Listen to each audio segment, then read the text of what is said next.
This is a reading of Collected Works, number 266, volume 1 of 3 volumes in this number, entitled From the Esoteric School, Esoteric Lessons, 1904 to 1909 by Rudolf Steiner.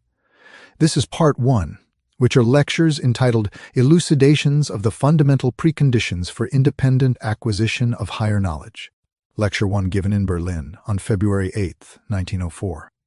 Many of those who have heard what I myself have said, and who have read what is given in theosophical books as a means to seeing for oneself, for knowing what theosophy reports, will say that these means, control of thought, patience, and that which I have called the longing for freedom, do not look like they could really lead one to such knowledge.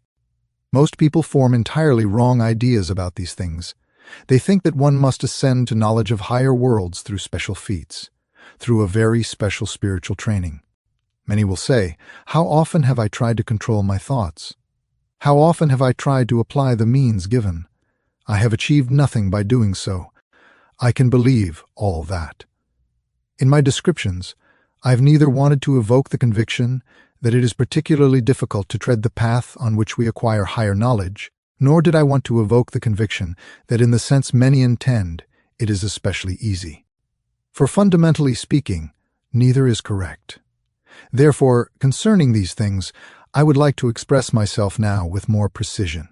Namely, I would like to speak to those who again and again object, how can I believe that through control of thought, patience, and so forth, I can become what one calls a seer in astral space, a seer in Devachan? Those who have this view strike me as those who claim, how locomotives move forward is incomprehensible to me, because we see nothing more than a man throwing coal into the machine. Now it is clear that the man is doing something that has absolutely no similarity to the movement of the train. And nevertheless, through his heating, he creates the warmth that creates the steam that brings forth the movement. This picture shows clearly what is also the case in the spiritual realm. When we really strive to control our thoughts, then this activity of thought control is related to what is finally achieved in the same way that the activity of the coalman in the locomotive is related to the trip from, say, St. Petersburg to Paris. This picture can be developed further. Imagine that the man continues to throw coal into the boiler, on and on. But the heat just continues to flow out into the surroundings, with nothing done to transform the warmth into an energy that moves the train forward. Think of how much power would be wasted there. As a matter of fact, people of our culture waste boundless amounts of energy in the same way as the warmth is lost. When their thought forces flow into the environment, boundless amounts of energy that are developed in our life of thought and feelings. What is lost in this way daily and flows into meaninglessness could be used to acquire direct, supersensible knowledge. Then we would experience a fast ascent in development, which is what the theosophical movement strives for. Allow me to describe in a few words the ways in which these forces are wasted. Our Western culture is set up to cause human beings to waste a vast quantity of forces simply through the fact that more than anywhere else, we in the West develop thought. But almost all these thoughts are uncontrolled in the way they arise, uncontrolled in the way they are carried further, and uncontrolled in the way they are taken up again. And so they are lost without having led us to the goal of the knowledge we sought. The difficulty in achieving what is called control of thought, although it is very easy when it is earnestly striven for, lies in this, that we must strive against boundless preconceptions. I would like to illustrate this with an example. You will admit that endless amounts of thought are applied today to the problem of improving social conditions. There is no end to the thinking on this topic. But for those who really know what thought control is, because it lives in their flesh and blood, all this thought power is for the most part wasted. Those who do not think their thoughts to an end, who do not strive to make clear to themselves the activity of thought control, who do not consider that in the moment something is thought in the world, another thought, which completes or controls the first, must also be thought. Those people cannot control their thoughts. For of what value is it if a benefactor does good deeds with a financial contribution and does not think about where his money is flowing? That is not intended as a criticism, because it is connected with our present conditions. It is made unbelievably difficult for human beings to control their thoughts because, so to speak, We cannot do otherwise than to live with millions and millions of prejudices and preconceived notions. Isn't almost every thought that we have simply a prejudgment or prejudice? If we do not attempt to place these prejudices clearly before the soul, in order to at least inwardly get free from the world of prejudices that flow into us daily, then thought control is not possible. It is not possible to arrive at genuine clairvoyance. Those who really practice thought control and acquire the gift of spiritual sight know that through thought control, it is possible to acquire what we call astral and devachanic sight. That is simply experience. However, our entire modern life is designed to divert thinking. It is as though it wants to distract our thought forces from outside with magnetic forces. It is the destroyer of the genuine power of clairvoyance. I would like to present a significant example. A little while ago, I spoke with a writer who is highly esteemed here in Berlin. I spoke of how much energy, which could have been used to benefit humanity, was lost through vanity. The significance of what I meant to convey he understood so little. He responded by saying that we are actually all vain, and that vanity is the motivating force behind success. These people know that they are excessively vain. They know that what makes our present-day art great and significant can also be achieved under the influence of stormy vanity. However, enormous vanity will never deepen a human being. Overcoming vanity is just as easy for those who strive for it as achieving thought control is easy for those not wanting to remain stuck in the prejudices of the world. Curiosity works to destroy the gift of clairvoyance just as much as vanity. Already in the early morning hours, people filled with curiosity read their newspapers. The curiosity-driven desire to know what has happened must be overcome. People cannot believe that curiosity is so detrimental for the gift of clairvoyance. Neither can they distinguish two different ways of taking in information. Some people take it in not because they are curious, but in order to use it as a tool. They do not acquire the information for their own sake, but in order to intervene, to help other people when the opportunity presents itself. To give an example for clarification, consider the first sentences of the book titled Light on the Path by Mabel Collins. They are intended to serve as training toward clairvoyance and are unbelievably easy to follow. Number 1, kill off ambition. Number 2, kill off love of life. Number 3, kill off the wish for comfort. These three are deeply rooted in our lives, but they also make it impossible for the gift of clairvoyance to arise. And then, number 4, work as those who are ambitious. Value life as those who love it. Be happy as those who live only for happiness. Seers do not become useless for life. They do not waste energy. They place even the least thing they do in the service of their higher work. That becomes a matter of course for them. These 4 sentences in Light on the Path are preceded by a series of conditions. Before the eyes can see, they must be incapable of tears. Before the ear can hear, it must have lost its sensitiveness. Before the voice can speak in the presence of the masters, it must have lost the power to wound. Before the soul can stand in the presence of the masters, its feet must be washed in the blood of the heart. We must make our deeds, our actions, fruitful so that they help everyone, so that they enkindle striving, because they are deeds of living forces. All of that is nearly impossible in our culture, where everyone believes he or she is entitled to have an opinion, believes him or herself justified in finding one thing good and great and another thing bad. That's our culture. It does not even bring us to the first step on the path to higher knowledge, to the stage called Raven. In the language of the initiate, Raven signifies someone who selflessly strives not to judge. It is not meant that such people become indifferent, but that they simply hold back from passing judgment. The word Raven characterizes people who do not say that the most important thing is what they think about other people and situations, but rather they say to themselves, I must find out what others think about them. I must immerse myself in the souls of others and find out what lives in them. If one is in a position to do that, then one has arrived at the first stage. Again, this is very easy for those who do not live with prejudices, but very difficult for those who live in the modern culture and must refrain from criticizing. The Raven is the first stage of the Persian Mithras initiation. This is the first stage that must sink into every soul. The higher initiates have all passed through this stage. They had to understand why a person does this or does that. Look around in your own world. One person does this, another that. People are so inclined to say, he did that, he should not have done that. What is of essence here is not to judge why a person did this or that. and some, those who seek to develop an inner life, must have passed through the life of the raven. Without prejudice, they must have sought out in every soul the motives for actions. About such a person it is said, he or she sends out ravens. Something of this is echoing in the Kifhauser saga when it says, Kaiser Rothbart sends out the ravens.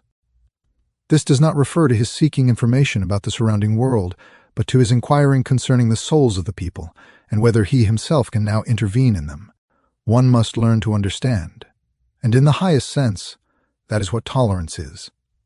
Those who proceed from their own point of view boldly and sharply will arrive at the gift of clairvoyance, as little as those who strive for success with impatient expectation.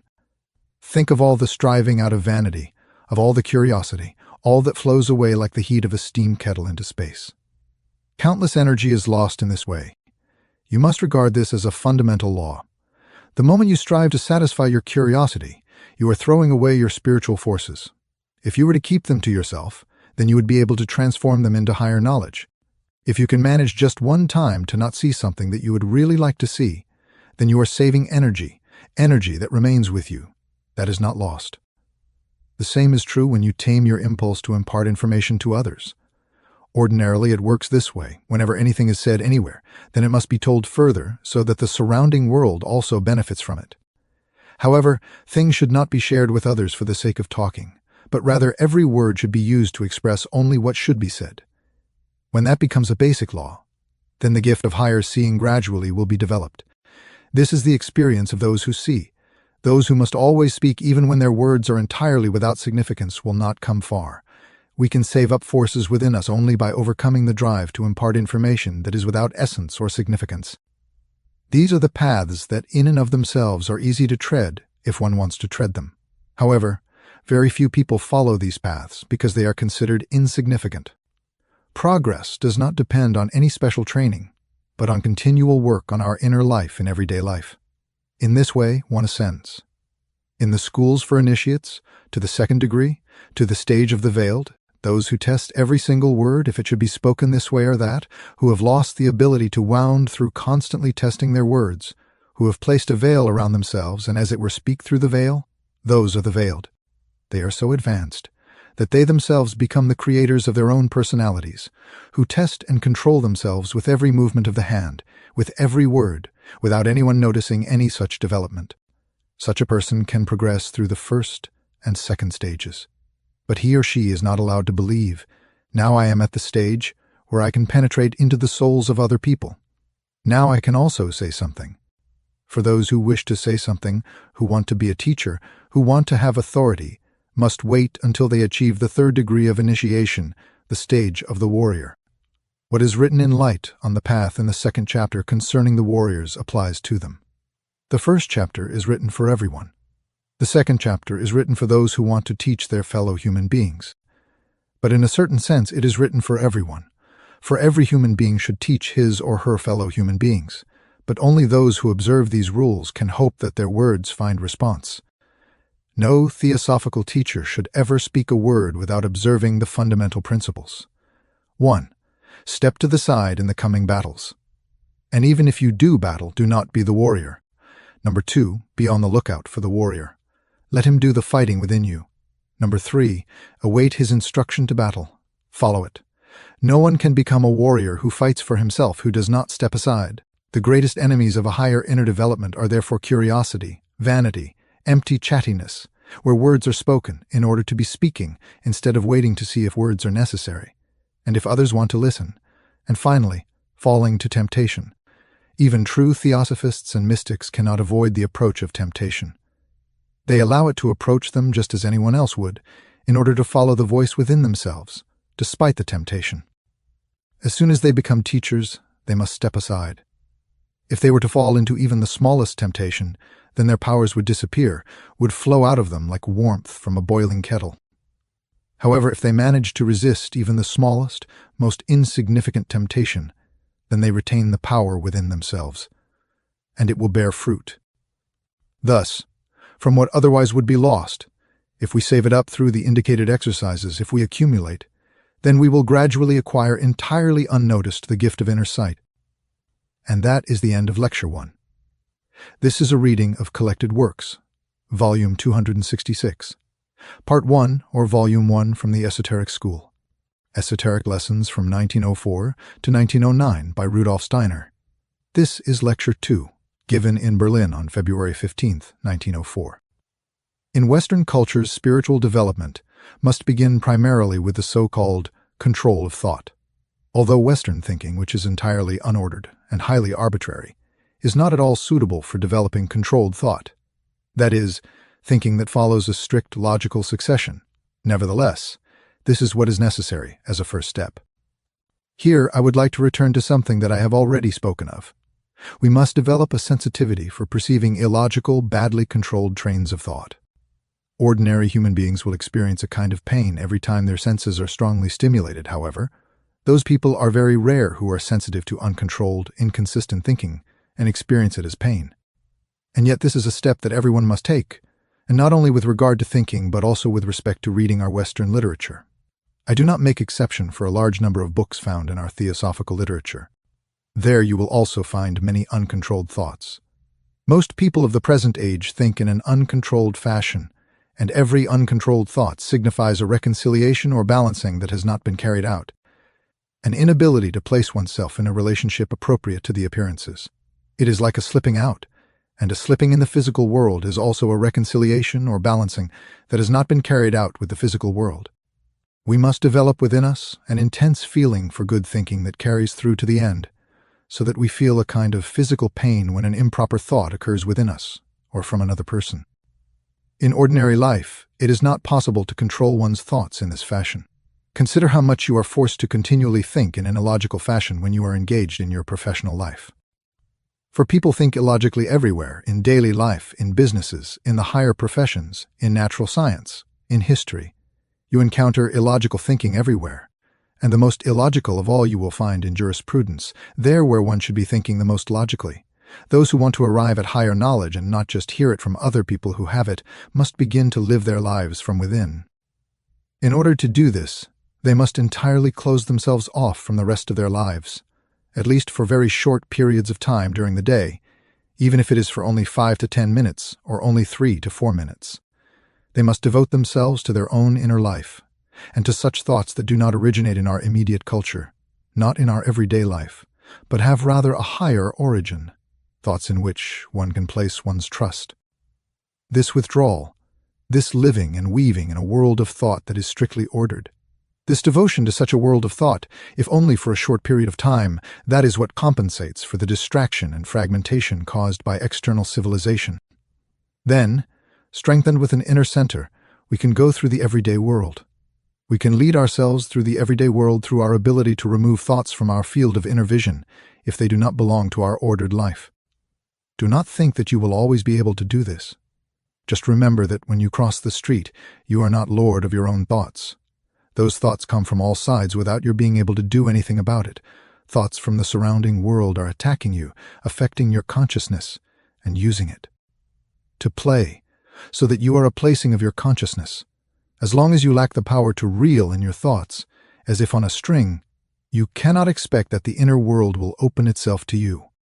We can only expect to become lord of our own thought world when we manage to free ourselves from everyday life for a brief period of time and lift ourselves to ideals. When one acquires love for an ideal, then one achieves inner strengthening. It does not depend upon grasping a thought with one's understanding. Consider the first thought in light on the path. Before the eyes can see, they must be incapable of tears. Consider it today, tomorrow, and again and again. Then it begins to be alive. And if you deflect everything else that tries to interject itself and mix up this thought, then it will become the center point of your being. It lives and weaves within you. It will show you that it causes other thoughts to come forth from it, that it is endlessly fruitful. And you will see what you have to overcome inwardly.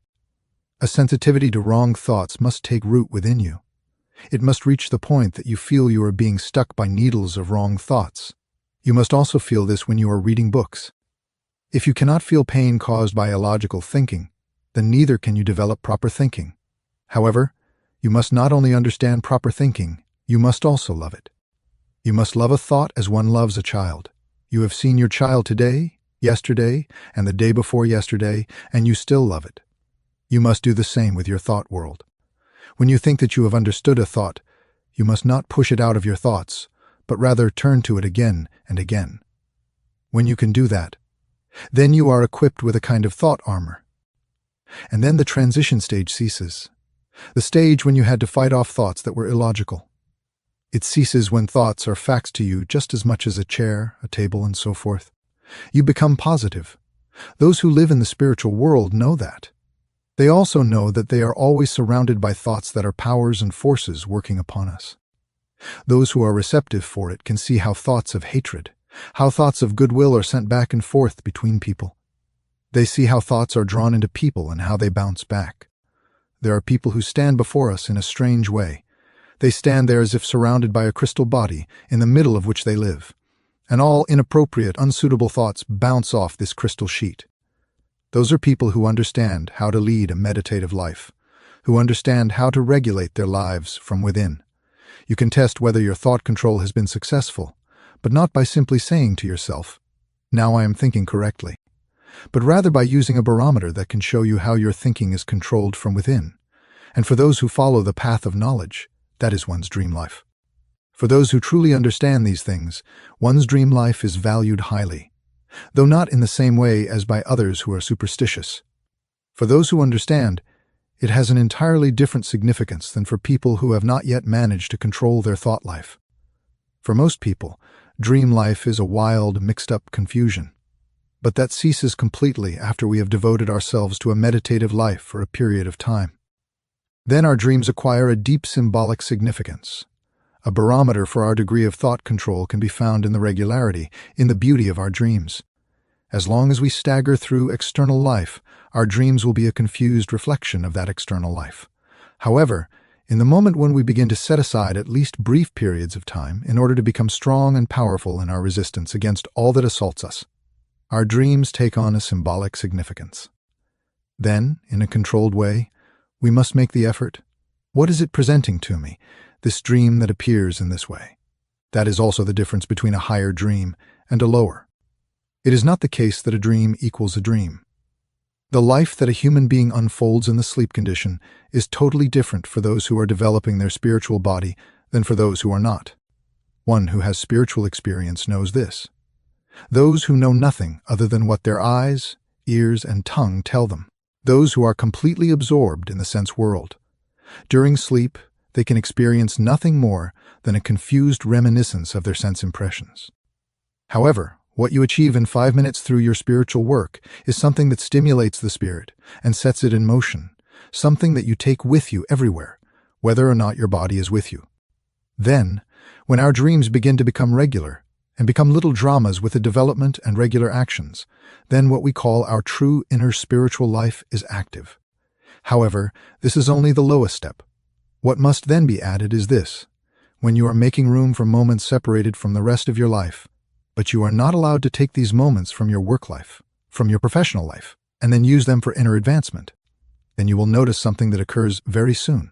For those who spend some time in meditation, in the inner spiritual life, you will notice that you remember your dreams in an entirely different way than was otherwise the case. That is continuity of consciousness that continually increases the more a person develops him or herself. And that increases in such a way that you become objective within yourself.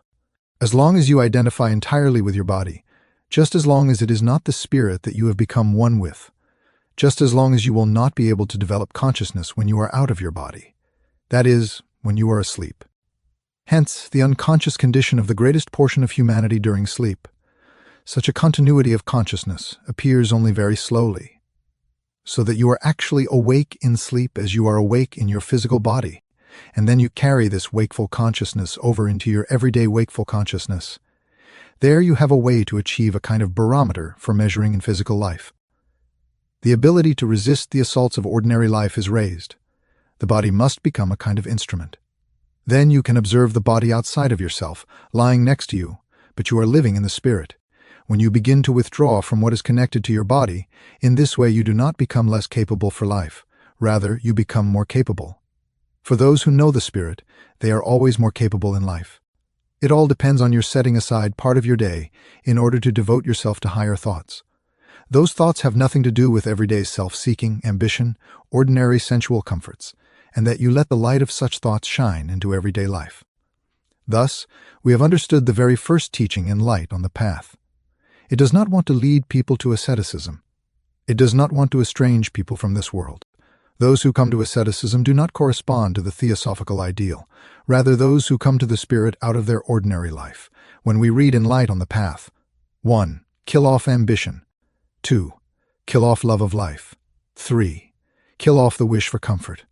And then right after number 4, work as those work who are ambitious. Value life as those who love it. Be happy as those who live only for happiness. And further, seek in your heart the root of evil and tear it out. The theosophists must feel that we are a part of the whole, that we are co-responsible for all that is. Those who are not in a position to understand that, they too are guilty if someone steals tomorrow, who are not in a position to know how they are connected to the whole. Those people are not in a position to seek the root of evil, because we lack the possibility and the ability to start with other people, it reads. Seek in the heart, in your heart, the root of evil, and tear it out. For it lives and thrives in the heart of the ambitious disciple just as in the hearts of the children of the world. No one is allowed to imagine that he or she is good, as if we could even do that, as if we could do that for even a moment, or that he or she is much better than other people. We must be completely filled with the thought that we cannot be much better than another. What have we done, for example, if we make people happy while at the same time, because we live the way we live, we are making many unhappy? Ignorance is the root of suffering in life. We are ignorant, as is so often the case, that we have sharpened the knife for those who use it for evil. Only the strong are able to kill it. The weak, however, must wait their growth, their maturation, their death. This weed grows in human beings through world epochs. It thrives, however.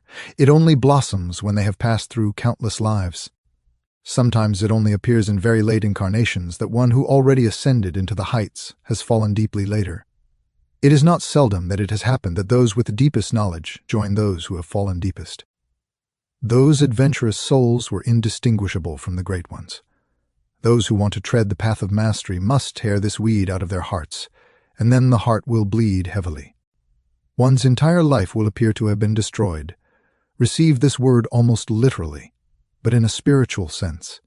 Consider what the highest meaning and grandest value of life is. Say to yourself, there is no end to the value of what I have seen, and how endless are the things for which I have lived. Yet they are perhaps entirely without value.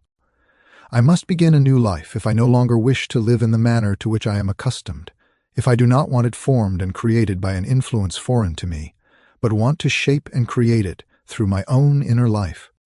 We then do not become another to external appearances, but we are leading our lives following a different impulse. We will be guiding our lives not out of vanity, not out of ambition, not out of sensual comfort, for we will no longer be able to do that, but rather out of a sense of duty, because it must happen out of a higher insight. The ordeal must be endured. It may come to you on the first step of the perilous ascent which leads to the path of life, perhaps at the last. But consider well that it must be endured, and fasten all your energies upon the task. You are not allowed to live in the present moment, nor in the future, but only in the eternal. The seer can perceive how thoughts, like spears from the external world, pierce those who live in the present moment. Thoughts that could be detrimental bounce off those who live in the eternal. It is not external success, not what we can achieve, that brings us further, but rather that we live in the eternal in every moment. We will achieve nothing if we strive with greed.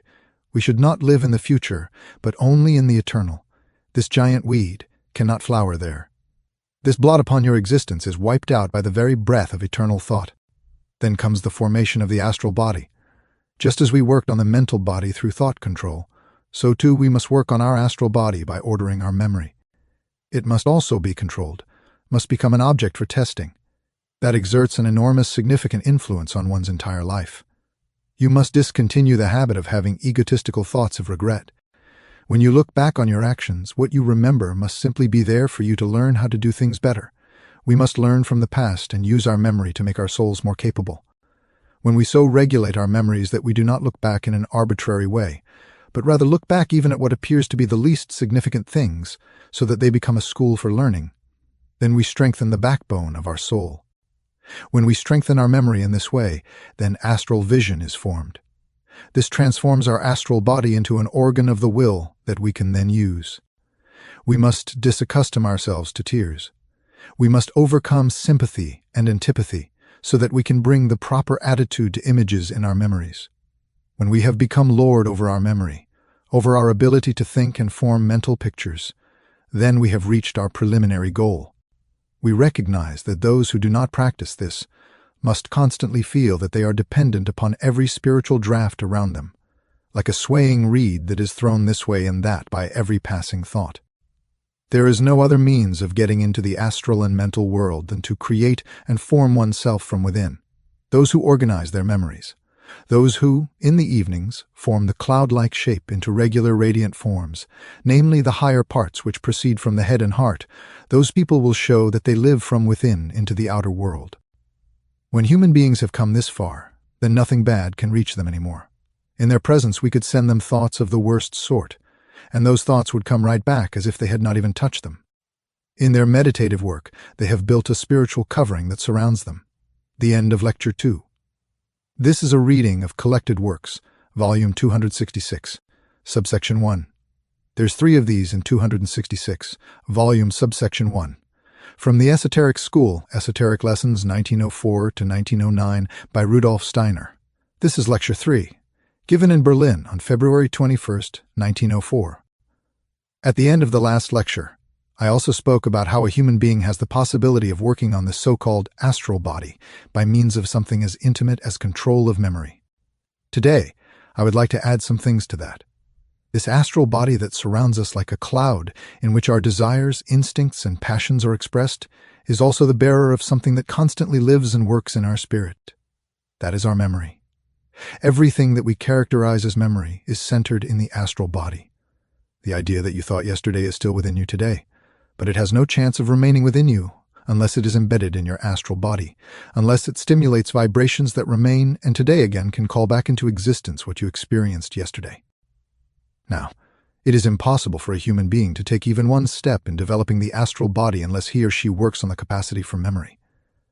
I have often spoken of how we should work on strict control of thought, on controlling our entire thought life, how we must be clear about the fact that our thoughts are real processes, how it is the greatest untruth when it is said that thoughts are exempt from consequences and that there is no one watching your thoughts.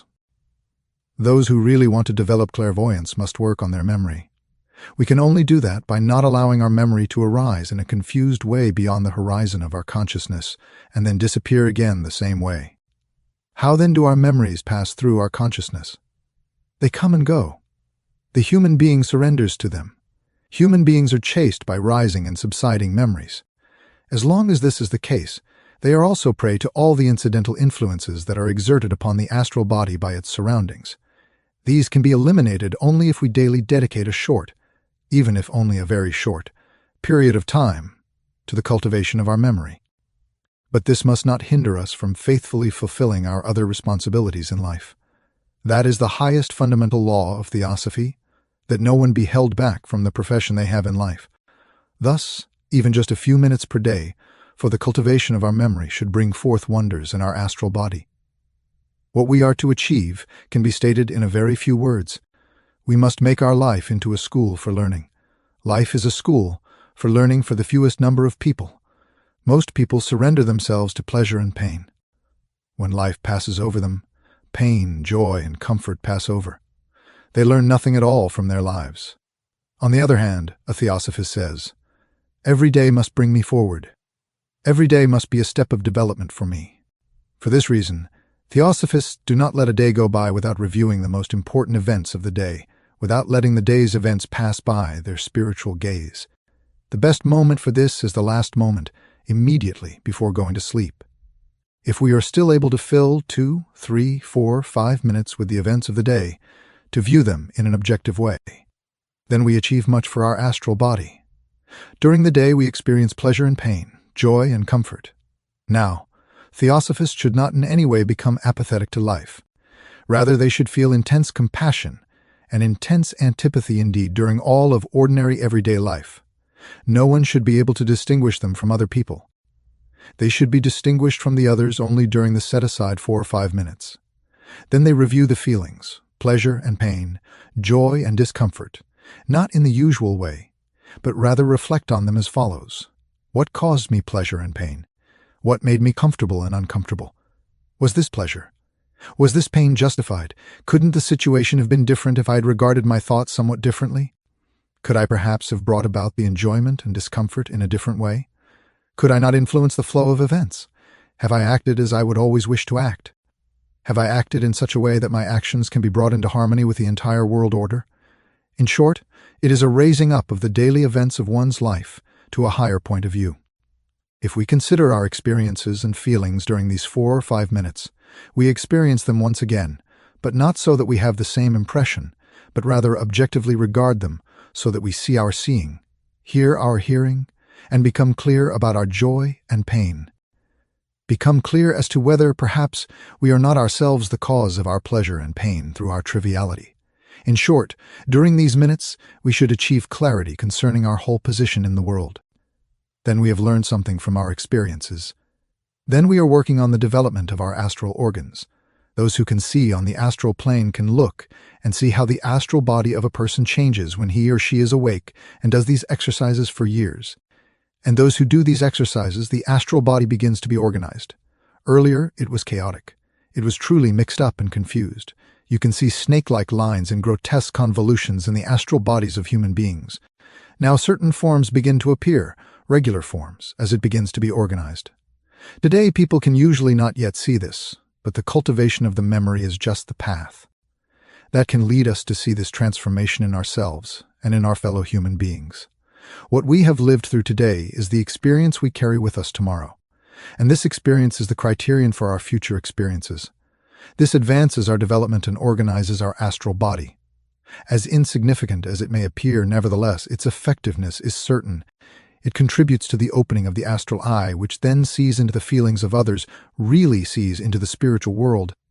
And then you must help this astral eye by divesting yourself of everything attached to yourself, to your singularity, to your unique special existence. If you are able to suppress anything that belongs to your special unique existence, then you are developing your astral body. Those who have such experience know that it can have an enormous effect. If they manage to do the following, the human being has hundreds and hundreds of opinions. However, it is very unimportant whether A or B has an opinion concerning some matter. The wise person has an opinion, as well as the fool. Everyone considers his or her opinion infinitely important and wants to bring it to better. That is why you so often hear people say, "I think this, I think that." Therefore endeavor, once in your review of the day, to realize how insignificant it is when you express your own opinion at every opportunity. It could be the most insignificant, most incorrect opinion, because our opinions usually depend upon our likes and dislikes. If we manage not to express our opinion, that we are practicing something very important and accumulating enormous power. Every such suppressed manifestation of our unique personal existence, every such silence, is a new accumulation of energy to aid us in acquiring knowledge. The more we are able to listen and not express our opinion, the faster we ascend to direct knowledge and direct vision. For those who lack insight into the organization of the human soul, this is unbelievable. Just as certainly as electric energy is stored in an accumulator, so too soul forces can accumulate when we suppress our opinions. This gives us strength and power. Those who have opinions they need to express will be able to ascend only slowly. Those who can be silent a lot, who can let things speak to them, will ascend quickly. This is a golden rule in relation to direct knowledge. If we refrain from expressing our thoughts to things, then the things will speak to us. A very significant expression from the secret doctrine is, "I have learned a great deal from those who stand above me. I have learned much from those who are equal to me, and I have learned the most from those who stand beneath me." It is the learning from those who stand below us, learning through listening and through suppressing our opinions, that takes us into the heights. And we learn the most when we let nature speak to us, and we listen to her. Then we achieve what must be achieved, namely the power to really suspend our judgments and opinions. if we have allowed ourselves the 4 to 5 minutes needed to develop our astral body. Then something else sets in. What do people do when they are confronted by a question? It may mean something big or small. What do people do there? They reflect on it, strain their minds, and believe that they must be the ones to retrieve the answer from the depths of their own thinking. Those who tread the path of knowledge do not do it that way. Goethe characterized it, as he so often did, with hints as an initiative. He once said, "We are not called upon to answer the questions, but to begin with, to pose them, and to wait to see how the question answers itself. Do not underestimate this way of answering questions. It is very powerful. We try to pose the question very clearly and do not think about the answer, but about the means that are suitable to provide an answer. Let's say, for example, that I am confronted with the question of whether a person is guilty or not guilty, whether he or she acted from an innocent heart or with evil intentions. If I reflect on it, I will not get a correct judgment, but I will arrive at an answer if I consider his or her life as far as it is available to me, what I have experienced with this person. How has this person presented him or herself to me? What did she or he say to me? What did he or she say to others? Those are not answers, but questions that I have created for myself. They are to be considered. If I do this in a very active way and suppress an answer, then I will arrive at the point where the picture I have created for myself itself gives the answer. I exclude myself, so to speak. If you do this with all your will forces, exclude yourself so that yourself is not involved, so that your thinking is suppressed. If you overcome your desire to give an answer, but just go to sleep with these preparatory questions, then you will have the experience that you awake the next morning with an answer that is much more correct and certain than the one that might have come to you in the evening. While your physical body was resting, your spirit was disembodied and retrieved the means of answering the question from higher worlds. I would recommend that you keep a pencil nearby so that you can write down the answer immediately upon awakening. If you neglect to write it down, then you will forget it later, because you will be subjected to entirely different influences. The ear-numbing effect of everyday noises does not allow people to develop higher spiritual capacities. Therefore, through these exercises that are known to everyone familiar with the more subtle aspects of the life of the soul and spirit, we must learn to cause the everyday life to disappear for a brief time. If we are able to do this, then in these moments set aside, we can develop what theosophists call spirituality, spiritual vision. Then all around us an entirely new world opens itself. The end of Lecture 3. This is a reading of Collected Works, Volume 266, one of 3 volumes in that volume, perhaps you could say, from the Esoteric School. Esoteric Lessons 1904 to 1909. This is Lecture 4, given in Berlin on March 14, 1904. To begin with, I would like to remark that you should not underestimate the mood in which a human being should place him or herself in order to have the proper relationship to the universe. For those who are not yet on the path of knowledge, this mood may appear not to have any deeper significance, but it does. For this reason, all religions have attempted to educate people through prayer to this mood, and the prayers given by esotericists have no other meaning. In order that you properly appreciate the significance of such a mood with respect to the universe, I would like to show you that it is not only those who seek to advance in their inner life that benefit from such a mood. Also, those who wish to advance in their knowledge of the external world find that their way has been facilitated by such moods. In our materialistic age, there are many truly erroneous opinions concerning the great discoverers and original thinkers in scientific fields. Especially among those interested in science, there are many who believe from the outset that the sciences lead to a loss of faith, to denial of a spiritual world.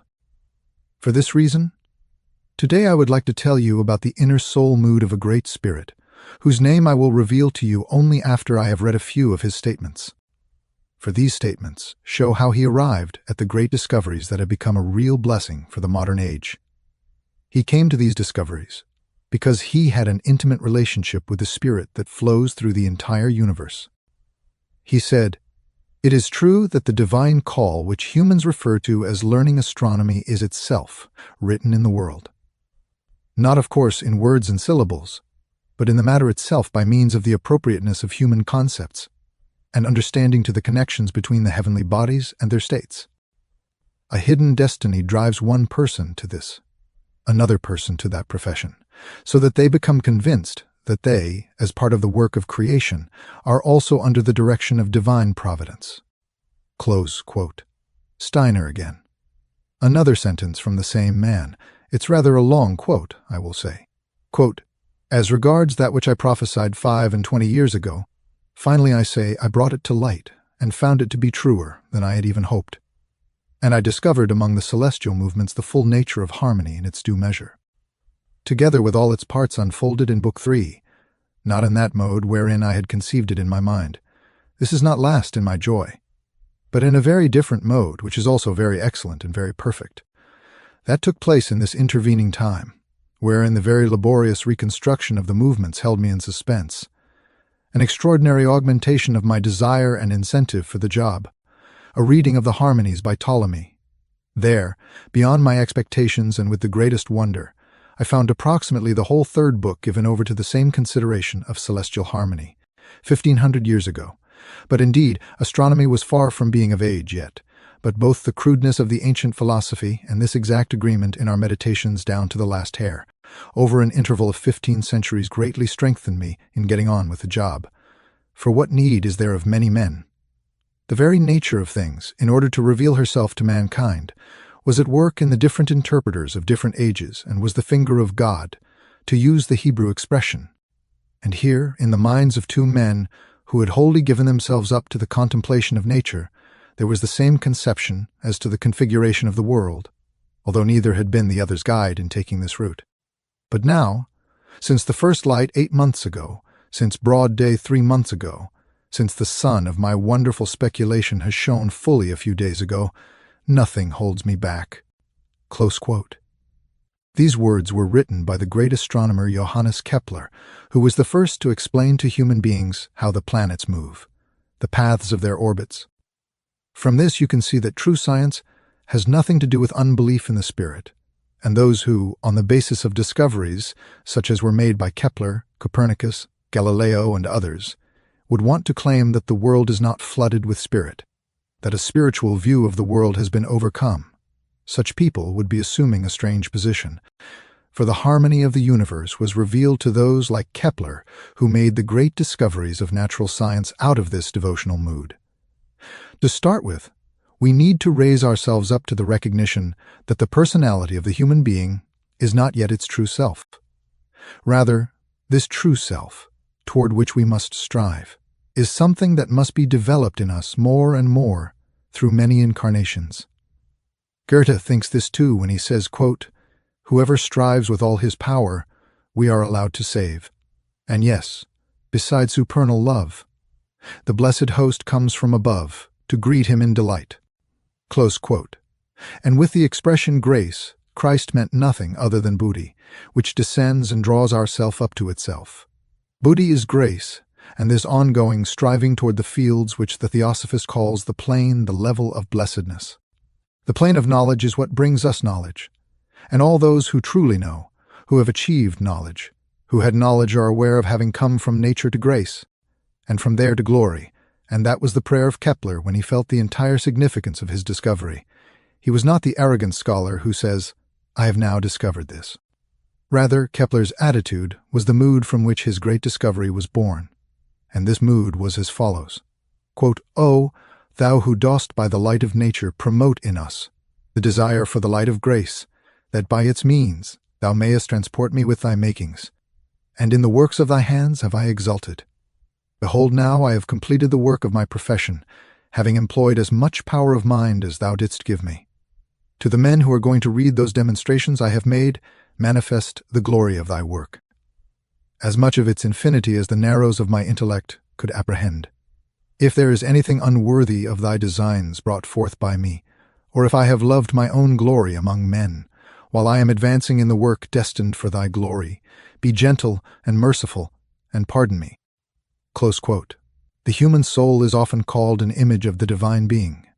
Meditating on this picture makes it clear that our essential being is not located in us, but rather outside, that our higher self is external to us, and we can only mirror it. But then we also realize that we participate in our higher self, participate in our higher being, that the pictures employed by theosophists are not arbitrary, This can be proven by another of Kepler's statements about the soul. That fully agrees with the theosophical truth concerning the soul. Quote, "Concerning the soul, my thoughts are approximately as follows. It is like a mirror. It reflects the sun. If one ceases to experience it in the sensuous world, nevertheless, it does not cease existing." Close quote. Kepler said what he had heard from the spirit who spoke to him. I cite this here in order to show how a devotional mood must be considered in everything. No one can attain to higher knowledge, but those who at first believe and then call upon themselves to ascend to knowledge. Those who know that with every thought we allow a spiritual flow into us, who are aware of that, they receive as a consequence the gift of higher knowledge. Those who know that higher knowledge is a form of communion also know that it is nothing other than what is symbolized in the sacrament of Holy Communion. As holy, as great as this is to comprehend, it should be thought of as union with the spirit of the world. Those who feel themselves to be unworthy, well, they must simply push through, must make themselves worthy and capable of this knowledge. The mood or attitude of devotion is something that works wonders in this area. Those who do not even know the mood of condemnation are on the right track. Youth usually makes the mistake of judging too soon when it says, "Based on my knowledge, this is my point of view." A young person must receive knowledge with reverence and respect. There is a difference between someone who criticizes from youth on and someone who listens with devotion. The Talmud. The 7 characteristics for those who want to become wise. 1. They do not speak first when someone greater than them is present. Number 2. They do not interrupt anyone. 3. They do not answer precipitously before they have thought. 4. They ask and answer objectively. 5. They deal with one thing after another according to priority. Close quote. This 5th rule is a golden rule for the present. Attend hundreds of gatherings in our time and see if you can find in them that matters are dealt with in proper order. Continue quote number 6. Concerning things they do not know, they admit, "I do not know." 7. They admit their error when they think they have committed one. Close quote. Steiner again. Those may appear to be very trivial rules of life, but are enormously important because they stimulate reverence for knowledge, and that is what brings about more for spiritual knowledge than anything else. One needs to have experienced how different the auras are of young people who have this reverential attitude from those young people who do not. A clairvoyant can distinguish very clearly if someone sitting in an auditorium, let us say, is listening with genuine reverence. For such a person will have blue and violet rays and currents in his or her aura. And then, too, one can clearly distinguish those listeners, namely in a group of students they are frequently to be found, who already, at 20 years of age, cherish their own thoughts and also express them. Quote, "This is my point of view. This seems right to me. That seems false." Close quote. On the other hand, there are young people who reach for the door handle of a great personage only with a holy sense of awe. These young people achieve the very highest and come the furthest in higher knowledge. And then, too, it is of importance that we maintain order in our sequence of thought. The following words from Light on the Path appear to contain a contradiction, but those who wish to advance must live with it. They must keep 2 opposing thoughts in mind. Number 9. Desire only that which is within you. Number 10. Desire only that which is beyond you. Close quote.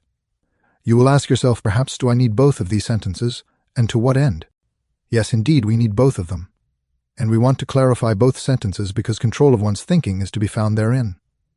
We must practice them so that we do not grasp a truth in a one-sided way, but rather observe the world from all sides. Let us first consider the sentence, desire only that which is within you. And then the second sentence, the second thought, desire only that which is beyond you. Life alternates between good and evil, between beauty and ugliness, and so forth. Those are things that always contradict one another. However, we will only get to know the life of the Spirit if we do not allow ourselves to get stuck in the details. We must not simply be rebuffed by the contradictions, but realize that these contradictions signify life. In this way, we are practicing thought control so that we are constantly clear that when we have grasped the thought, we must immediately seek the other that corresponds to it. A thought that is related to the first one, as hunger is to satiety. In this way, one side of a thought is supplemented by the other side, just as light and shadow, positive and negative, complete one another. Thus thoughts must unfold within us in a strictly ordered way. Let us note the rule, to every thought add the opposite. Those who observe this will gradually come to live in a living spirituality. They will live a spiritual life that is higher than the sensuous life. When we have attained a step, we must be clear that a yet higher stage lies above us. All that we can now achieve is nothing more than lowly steps compared with what must still be achieved. It was not without good reason that Christian wisdom said, "No eye has seen, no ear has heard what God will say to those who come to him in love." Close quote. The 10th thought in light on the path, desire only that which is beyond you, is controlled by the 11th, quote, desire only that which is unattainable. Close quote. The author of Light on the Path wrote under the influence of a highly developed master. Light on the Path is inspired by a Western master who very carefully dictated every sentence into the pen. The one who wrote the book was only the transcriber, a writing medium. The meaning of this sentence, desire only that which is unattainable, is also expressed by Goethe at the height of his knowledge. I praise only someone who desires the unattainable. Close quote. What is most important is not that we understand these 3 sentences, that we are in a position to intellectually clarify what they mean. It is much more important to begin the day with 3 such sentences, regardless of how they are understood. If we begin, for example, with the sentence, desire only that which is unattainable, it will become an inner power. For those who live with the sentence, it will belong to them. Then a change in their aura can be found.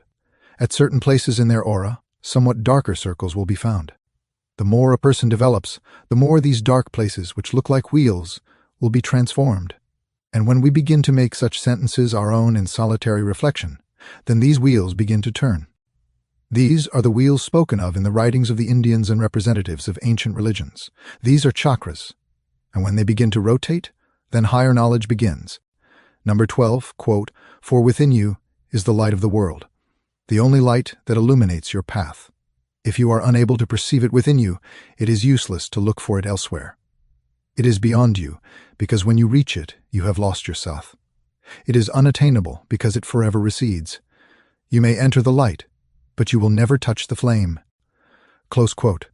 And that is the end of Lecture 4 and the end of Part 1 of Esoteric Lessons. This is a reading of Collected Works, number 266, the first of 3 volumes in that number, by Rudolf Steiner from the Esoteric School.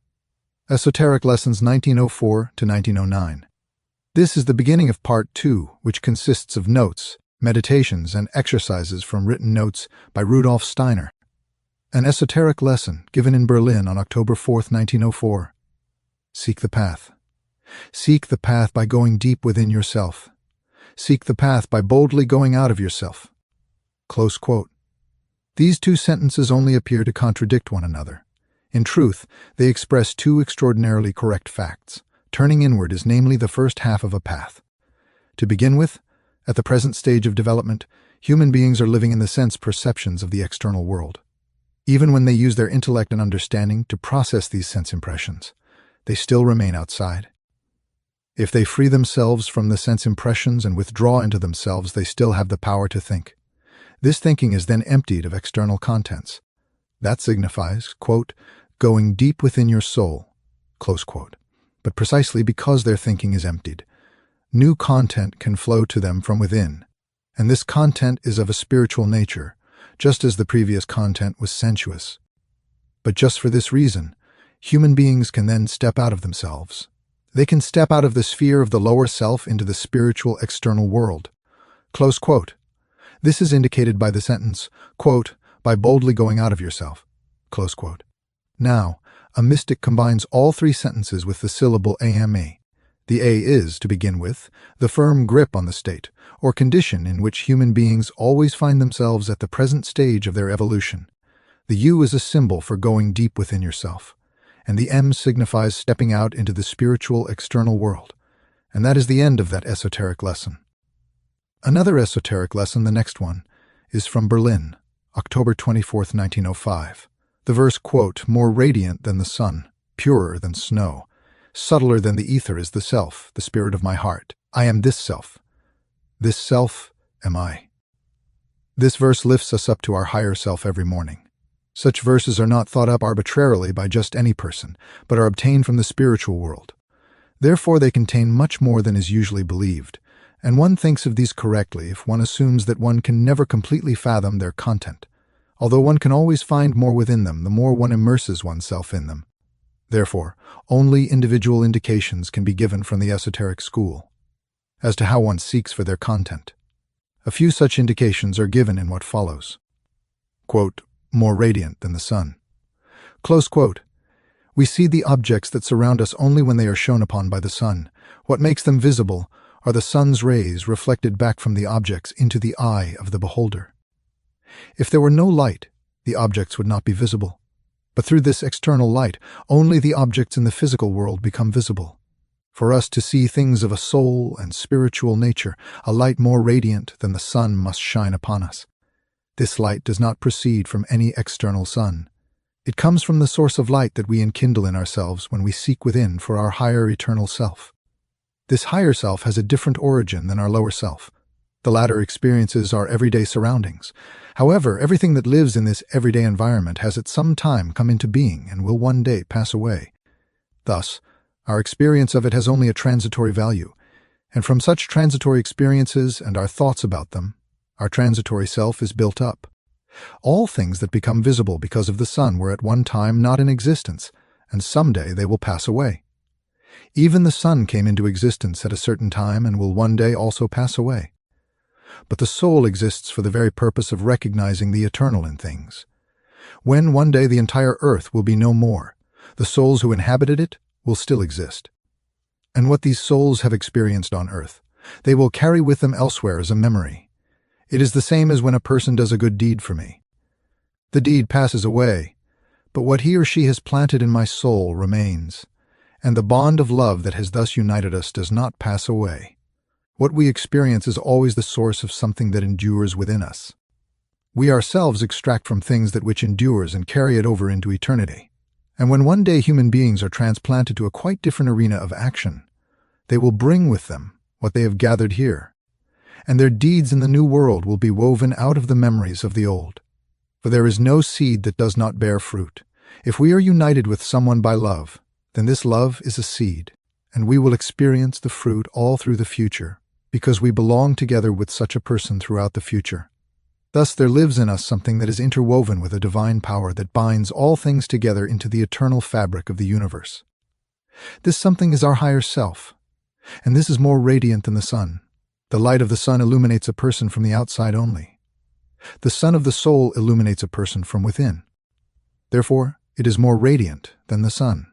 Quote, purer than snow. Close quote. In itself, everything is pure. It can become impure only when it unites with something that should not be united with it. In and of itself, water is pure. But even the dirt and dirty water would be pure if it were in and of itself, if it had not united with the water in an unlawful way. Carbon, by itself, is pure.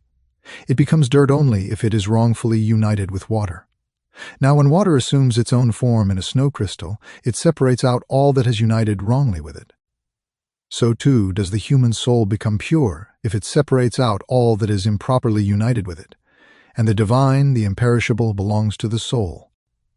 Every ideal, every thought of something great and beautiful belongs to the inner form of the soul. And when it meditates upon such ideals, such thoughts, then it purifies itself as the water purifies itself in becoming snow crystal. And because the spiritual is purer than anything material, the higher self, that is, the soul that lives in the heights, is purer than snow, finer than the ether. Close quote. Ether is the finest form of matter, but all matter is still dense compared to the element of soul. It is not the dense that is lasting, but the fine. The stone that we think of as matter will pass away as matter, but the thought of the stone, which lives in the soul, remains. God has thought this thought, and out of it he made this dense stone. Just as ice is only densified water, so the stone is only a densified thought of God's. All objects are such densified thoughts of God. The higher self, however, dissolves all things, and the thoughts of God then live in it. And when the self is woven out of such thoughts of God, then it is finer than the ether. Quote, the spirit in my heart. Close quote. We have only really understood something when we have grasped it with our hearts. Intellect and reason are merely mediators for the heart's understanding. Through intellect and reason we penetrate to divine thoughts. But once we have really taken hold of the thought, then we must learn to love it. Gradually we learn to love all things. This does not mean that we should give our heart without discrimination to everything we encounter, for our experience is at first deceptive. However, when we make an effort to understand a being or a thing down to its origin in the divine, then we also begin to love it. If I have a depraved human being standing in front of me, then in no way should I love his or her depravity. Through such an act, I would only be in error and would not help the person at all. However, if I reflect on how this person has come to his or her depravity, and if I help him or her to leave it behind, then I am helping the person, and I myself struggle through to the truth. I must seek everywhere to find how I can love. God is present in all things, but this divinity in any particular thing I must first seek. It is not the external aspect of a being or thing that I should love straight away, for this can be deceptive, and I could easily love the error. But truth lies behind all illusion, and we can always love truth. And if the heart seeks the love of truth in all beings, then there lives the, quote, spirit in the heart, close quote. Such love is the garment the soul should always wear. Then the soul itself weaves the divine into things. The members of the school should take several minutes a day to connect such thoughts to the divine maxims of wisdom which have been given to us by the masters out of their boundless world experience. They should never think that they have completely understood a maxim, but always assume that still more lies in it than they have already found. Through an attitude such as this, we come to feel that in all genuine wisdom lies the key to the infinite. And in this feeling we bind ourselves to the infinite. It is not a matter of meditating on many sentences, but of letting a little live again and again in a soul that has become still. During the meditation itself, one should speculate very little, but rather quietly allow the content of the sentences to work upon one. But apart from the meditation, during free moments in the course of the day, one should return to the content of the sentences and see what reflections one can draw from them. Then they become a living power that sinks into the soul and makes it strong and vigorous. For when the soul unites with eternal truth, it lives in the eternal. And when the soul lives in the eternal, then higher beings have access to it and can let their own powers sink into it. That is the end of that section.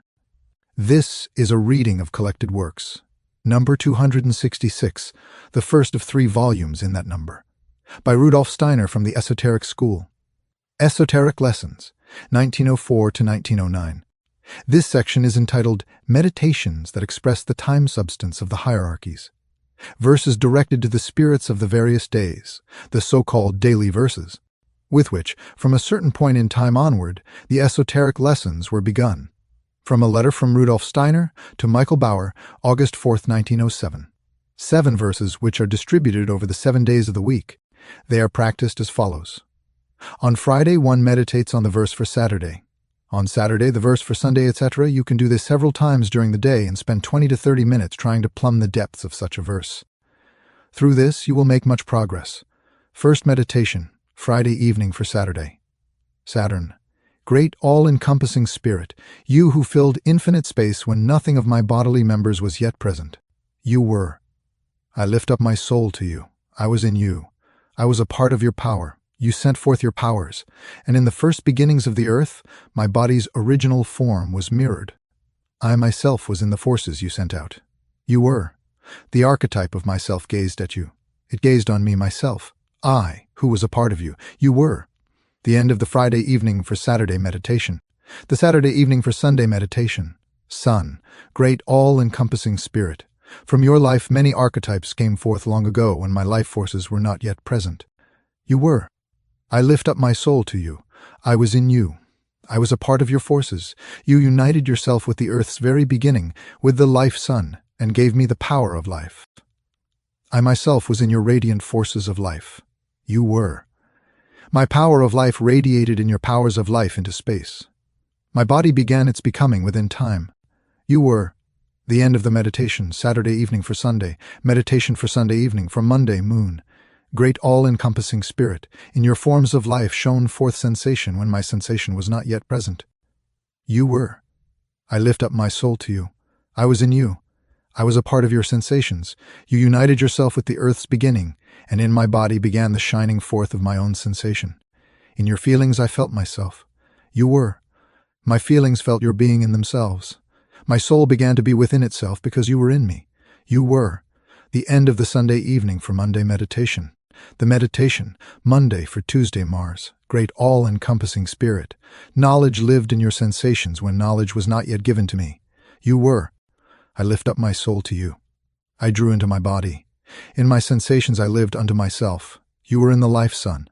In my sensation your being lived as my being. The life of my soul was outside your life. You were. My soul felt its own being within itself.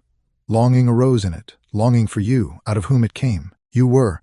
The end of the Monday for Tuesday meditation. Meditation Tuesday for Wednesday. Mercury, great all-encompassing spirit. In the knowledge of your being is knowledge of the world which is to come to me. You are. I will unite my soul with you. May the guide you appointed me, the guide who knows, enlighten my path. Feeling your guide, I tread my path of life. Your guide is in the life sun. He lived in my longing. I will take up his being into mine. You are. May my strength take up the strength of my appointed guide into itself. Blissfulness enters me. The blissfulness in which the soul finds the spirit. You are.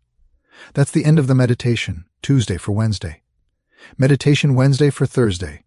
Jupiter, great all-encompassing spirit, in your light, life streams to the earth. My life is in your life.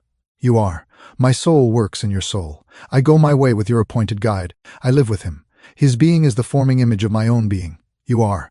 The being of the guide in my soul finds you, all-encompassing spirit. Bliss is mine from your being's breath. You are. The end of meditation Wednesday for Thursday. Meditation Thursday for Friday. Venus, great all-encompassing spirit, in your life I live with the life of the earth. In you I am. You are. I am in you.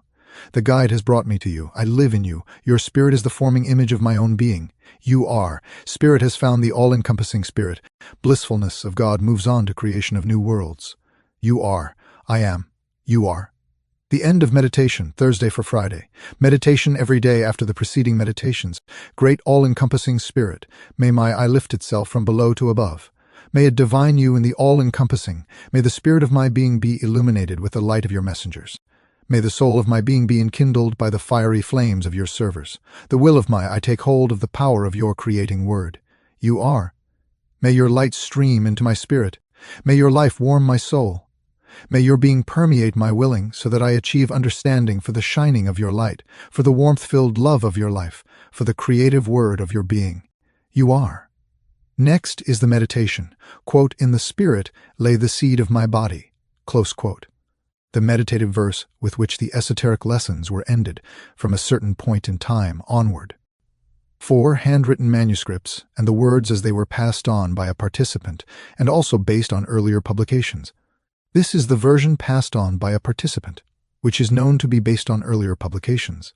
In the spirit lay the seed of my body, and the spirit has incorporated into my body the eyes of sense, that through them I may see the light of bodies.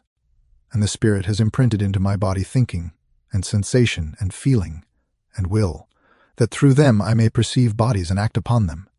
In the spirit lay the seed of my body. In my body lies the seed of the spirit. And I will incorporate into my spirit supersensible eyes that through them I may behold the light of spirit. And I will imprint into my spirit wisdom and strength and love so that the spirits may work through me, and I become the self-conscious instrument of their deeds. In my body lies the seed of the spirit. End of the meditation.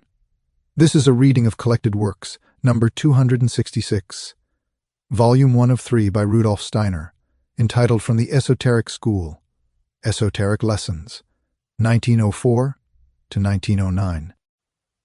Individually given so-called Manuscript Archive 12/13.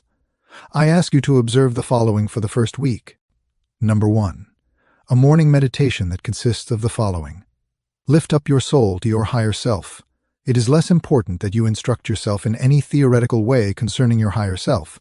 It is much more important that you feel in a very lively way that you have a higher nature within yourself.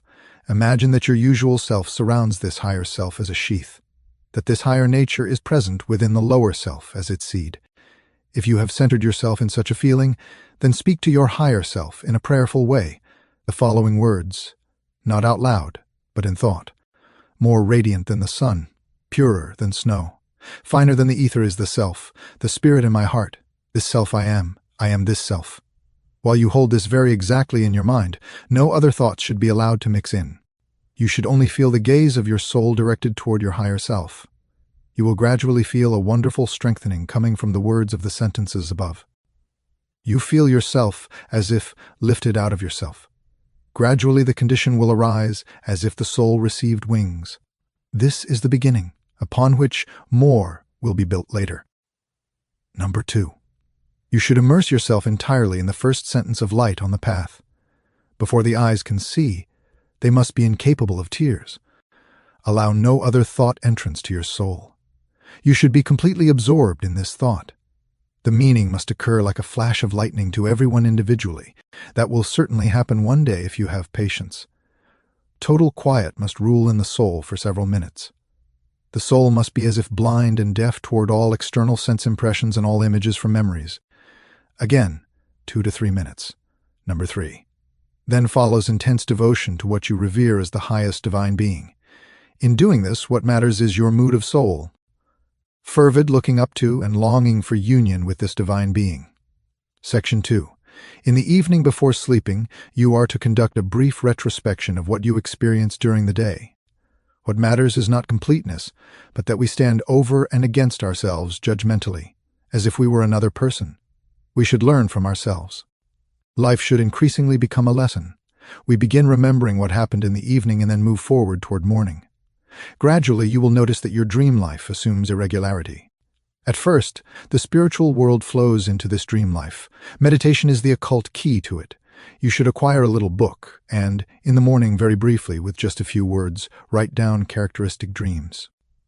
In this way, you will get practice in retaining what flows to you from the spiritual world. This is the first elementary method by means of which you will later break through to spiritual experiences. That is, when they break through into clear day consciousness, dreams that are only a reminiscence of daily life or are based on bodily conditions, headache, beating of the heart, etc., have value only when they are cast in symbolic forms. For example, when a beating heart appears as a baking oven, or an aching brain appears as a vaulted dome with animals crawling within, and so forth. The symbolism alone has value, not the content of the dream. Write first. The form of the symbolism is used by the spiritual world to lead us to the forces of a higher world at all. For this reason, therefore, we must pay close attention to the details of this symbolism. Furthermore, it would be good if you could compare your dreams, to the extent that your abilities allow, with your experiences of the day following. For your dreams will probably assume a somewhat character in the not-too-distant future. When this begins to happen, we will discuss further how this matter can be made fruitful for your spiritual life. I ask you now to try it with these indications, and to tell me after approximately 8 days how things are coming. Next, main exercise, manuscript archive number 7074. Meditation 1. Omen 2. Raising oneself to the higher self using the verse, quote, more radiant than the sun, purer than snow. Finer than the ether is the self, the spirit in my heart, this self I am this self. Number 3. Contemplative meditation in light on the path. Part A, 14 days before the eyes, etc. B. 14 days before the ear, etc. C. 14 days, quote, before the voice can speak, etc. Close quote. D. 14 days, quote, before the soul can stand, etc. Close quote. 4. Intense devotion to the highest ideal worthy of veneration. Evenings, retrospection of the day. Begin with the last experiences and deeds of the evening, and proceed to the morning. Next main exercise.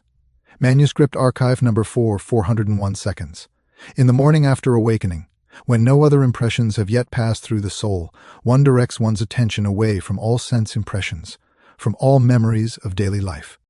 One seeks to become entirely free from all cares and worries, etc. If this inner stillness of soul has been achieved, then one should part one. For 5 minutes, let the following 7 lines live in one's soul. More radiant than the sun, purer than snow, finer than the ether, is the self.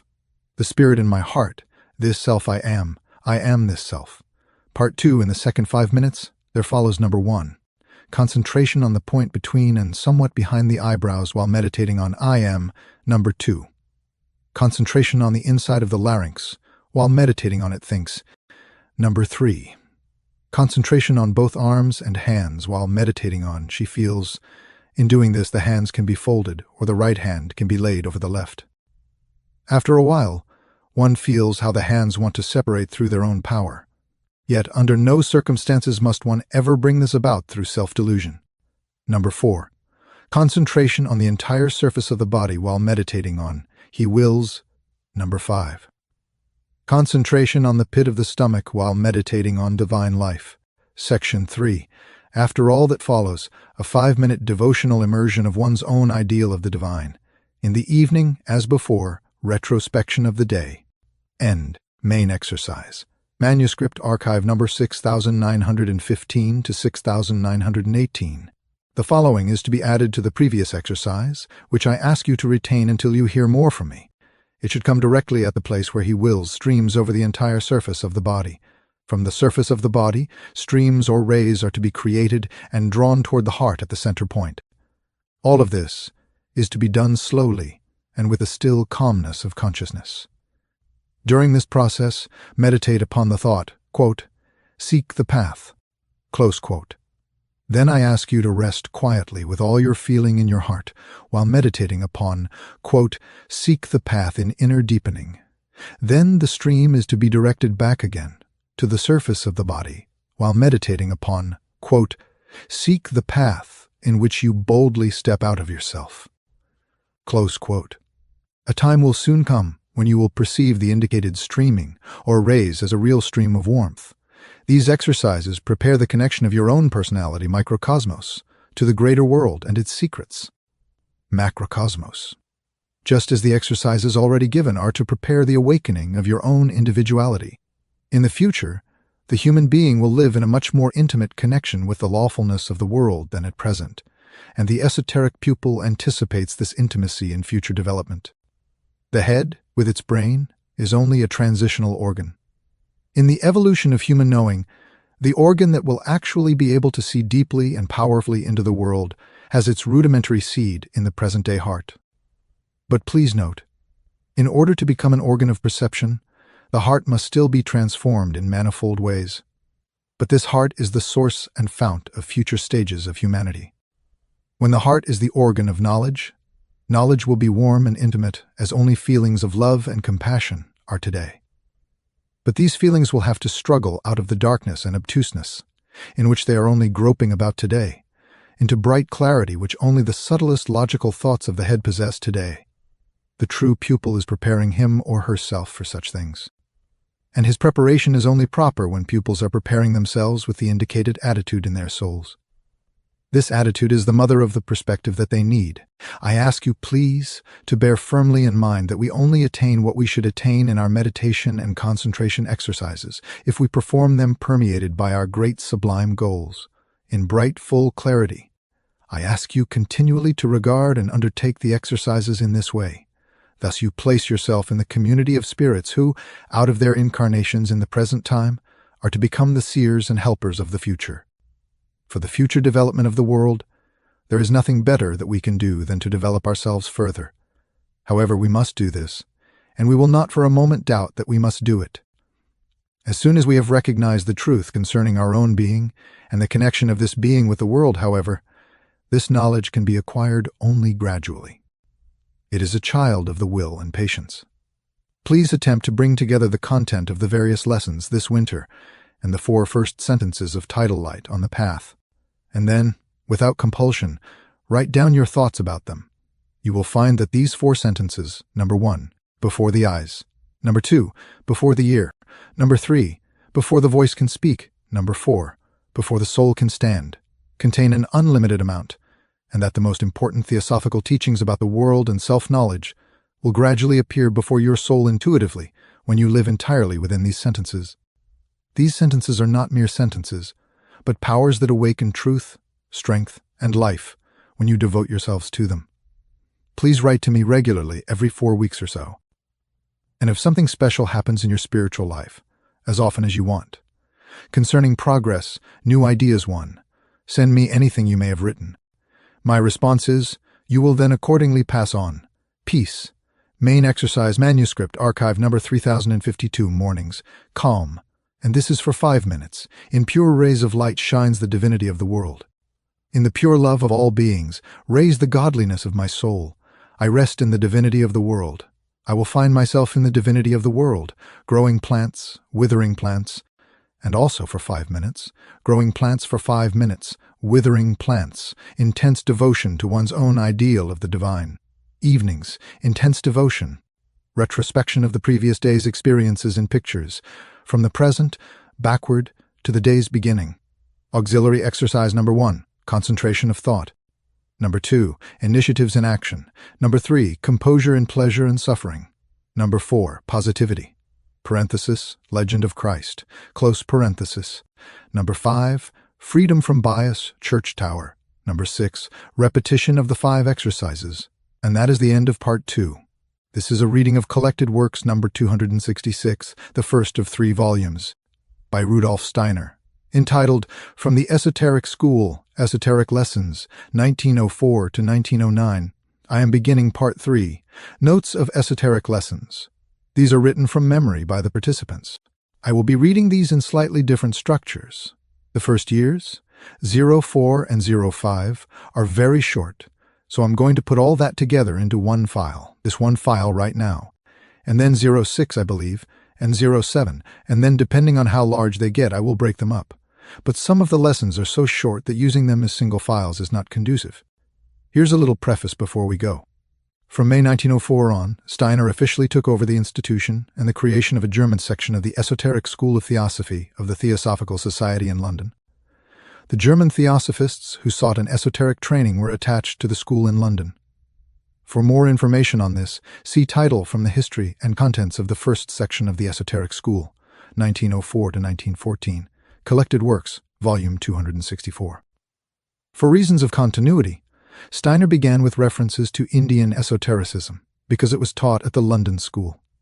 As the notes from his esoteric lessons from the earlier show, however, he soon tended more and more toward Christian Rosicrucian esotericism, as he had already taught individual pupils in private lessons. Before his official esoteric teaching, within the Esoteric School of Theosophy, notes from one of those privately given esoteric lessons from Marie Steiner, at that time a refund Sievers, in which genuine Christianity is discussed as the summation of all former stages of initiation, are therefore placed here before the lessons held within the context of the school. Some remarks concerning terms that will constantly recur in the following records. My beloved sisters and brothers, the lesson participants were always addressed in this way. This is known from several notes and from oral reports. Quote, race, subrace, root race, main race. These were common terms in theosophical literature from the end of the 19th century and the beginning of the 20th. They referred to various large phases of the evolution of humankind. They were also used by Rudolf Steiner in the first years of his activity within the Theosophical Society. He gradually replaced the term subrace with cultural epoch or cultural period, and the term root race with main epoch. For example, compare the lectures entitled The Apocalypse of John Collected Works, volume 104 from the year 1908, and his book titled An Outline of Esoteric Science, Collected Works volume 13, which appeared around the turn of the year 1909 to 1910. Quote, esoteric schooling, exercises, meditations, auxiliary exercises. These terms refer to various exercises given by Rudolf Steiner to his esoteric pupils. Further information concerning them can be found entitled Guidance in Esoteric Training, Collected Works, volume 245. Further information on the auxiliary exercises can be found in the chapter titled Some Effects of Initiation, in his book titled How to Know Higher Worlds, 1904-5. Collected Works, Volume 10, and in the chapter titled Knowledge of the Higher Worlds Concerning Initiation in his book titled An Outline of Esoteric Science, Collected Works, Volume 13. Master. Masters of Wisdom and Harmony of Feelings. Rudolf Steiner is referring to highly developed individuals who are of the greatest significance for the evolution of humankind. These sublime beings have already gone the path which the rest of humanity has still to tread. Now they work as the great masters of wisdom and harmony of the feelings of humanity.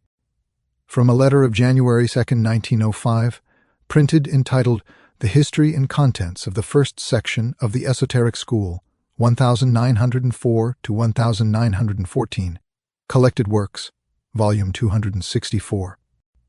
Quote, concerning the spirits of time, Archangel Epoch, close quote.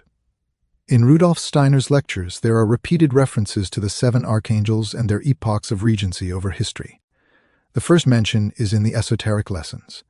The names of the 7 archangels and their individual connection to the 7 planets, as well as the times of their regencies, can be traced back to Johannes Trithemius. In 1508, he published a mystical chronology in his treatise, quote, concerning the 7 spirits or angels, close quote, which, according to God, should rule the world. Okay, that's the end of that introduction. Titled The Task of Spiritual Science. Berlin, either 1903 or 1904. Notes by Marie Steiner from a private esoteric lesson. There is a beautiful statement by Hegel. The deepest thought is concerned with the figure of Christ, the historical and external, and the greatness of the Christian religion is seen in the fact that it exists for every level of education. The most naive mind can take hold of it. And at the same time, it is a challenge for the deepest wisdom. The fact that the Christian religion is understandable for every stage of consciousness is taught already by the history of its development. It is the task of the theosophical spiritual stream, or spiritual science altogether, if it understands its task, to show that Christianity calls us to penetrate the deepest wisdom teachings of humanity. Theosophy is not a religion, but rather a tool for understanding religions. It is related to ancient religious scriptures in the same way modern mathematical teaching is related to ancient books of mathematical instruction.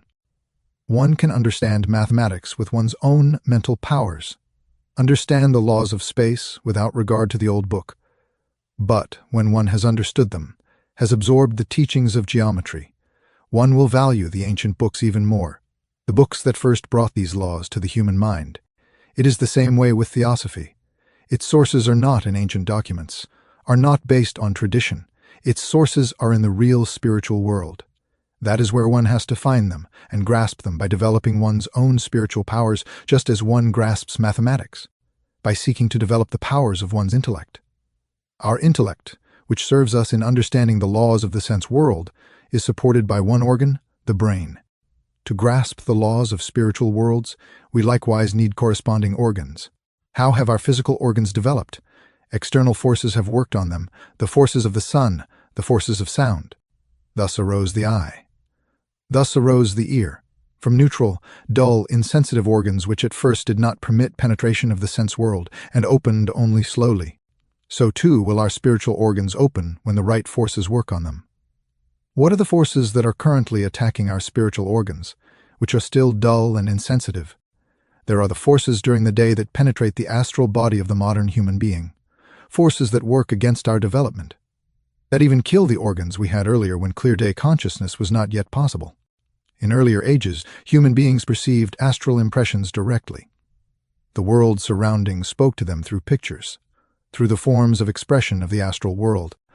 Vivid pictures organically constructed within themselves, and colors floated free all around in space as expressions of pleasure and discomfort, sympathy and antipathy. These colors wrapped themselves, so to speak, around the surface of things. Objects became firmly contoured. That happened as the physical bodies of human beings were becoming firmer and articulated. As the eyes of human beings were opened fully for the physical life, as the veil of Maya was placed before the spiritual world, the astral body of the human being received impressions from the surrounding world, by way of the physical and etheric bodies. The astral body then conveyed them to the capital I, from where they then appeared in human consciousness. The astral body was constantly laid claim to, constantly busy, but what worked on it in this way was not plastic formative forces corresponding to its own true nature. They were forces that consumed it, that killed it in order to awaken I consciousness. Capital only at night when it was submerged in the rhythmical spiritual world. Was it in a world homogeneous with itself and could strengthen itself anew, bringing forces to the physical and etheric bodies? The life of the individual I, ego consciousness itself, arose from the conflict of impressions, from the deadening of the astral organs that worked in the human being unconsciously in earlier times. From life, death, from death, life, the circle of the snake was closed. Now, from this awakened consciousness of self, this I consciousness, the power should come to enkindle again life in the remnants of earlier astral organs that have died, the power to form them plastically. Humanity is moving toward this goal. It is led in that direction by its teachers, its leaders, the great initiates, whose symbol is also the snake. It is an education toward freedom, therefore slow and difficult. The great initiates could, so to speak, make the task easier for themselves and humankind if they would work directly on the astral body during the night, when it is free. Then they could manipulate the astral body from the outside, so to speak, in such a way as to imprint astral organs in human beings. But that kind of work would have its impact within the dream consciousness of human beings, an interference in their sphere of freedom. The highest principle of the human being, the will, could never be developed. We are led stepwise. There was an initiation in wisdom, one in the feeling life, and one in the will.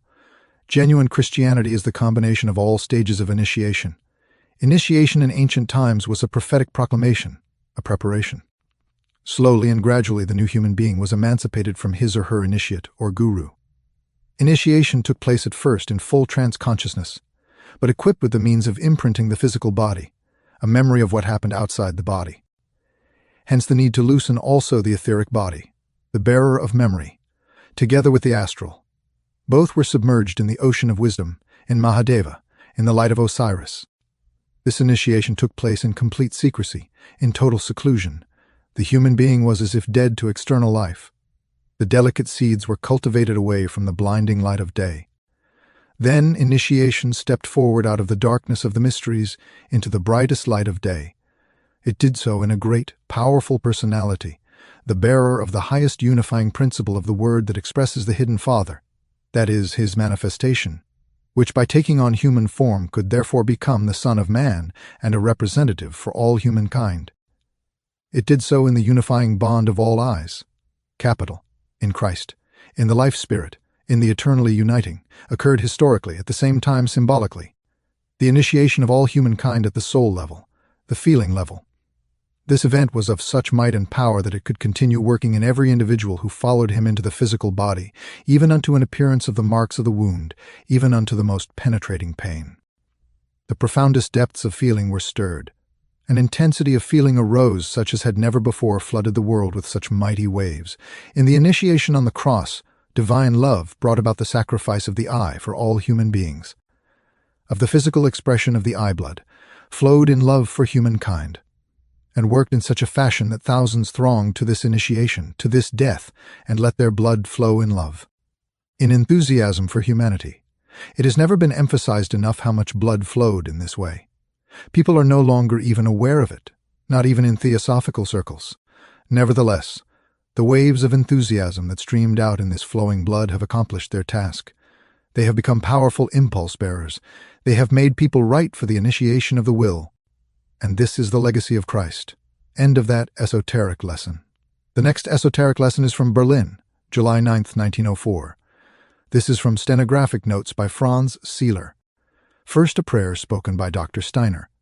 Then a remark that the masters are speaking through Dr. Steiner, that he is only the means of bringing the thoughts of the masters to expression. Master Moria tells us about the goal of human evolution. He is the one who brings humanity its goal.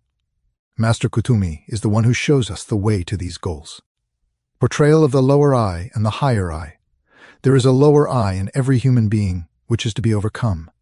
Then, the transitory nature of the body is considered. My body will pass away, and also your body will decay into the smallest atoms. But the words that are now spoken will not pass away, because we ourselves will become what we are now speaking. That is the seed from which we will one day again come forth. Thoughts and feelings are realities. They are what will provide the material for building what comes later. Therefore, we must strive to harbor the highest and noblest thoughts and feelings that are at all possible for us. These thoughts and feelings chain us to what is similar to these thoughts and feelings.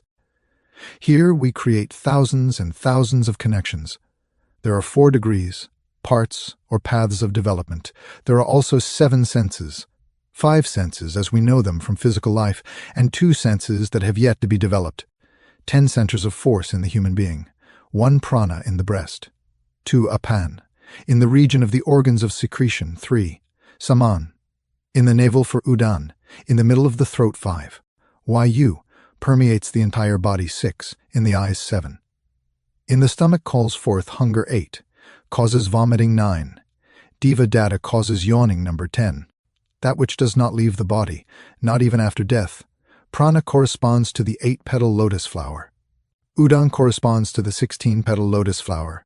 The 2-petaled lotus flower is located between the eyebrows.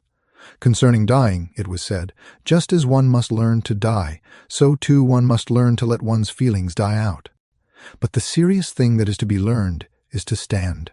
That is, that in the confusions of life we have a sure foothold. Maybe that again. That is, that in the confusions of life we have a sure foothold.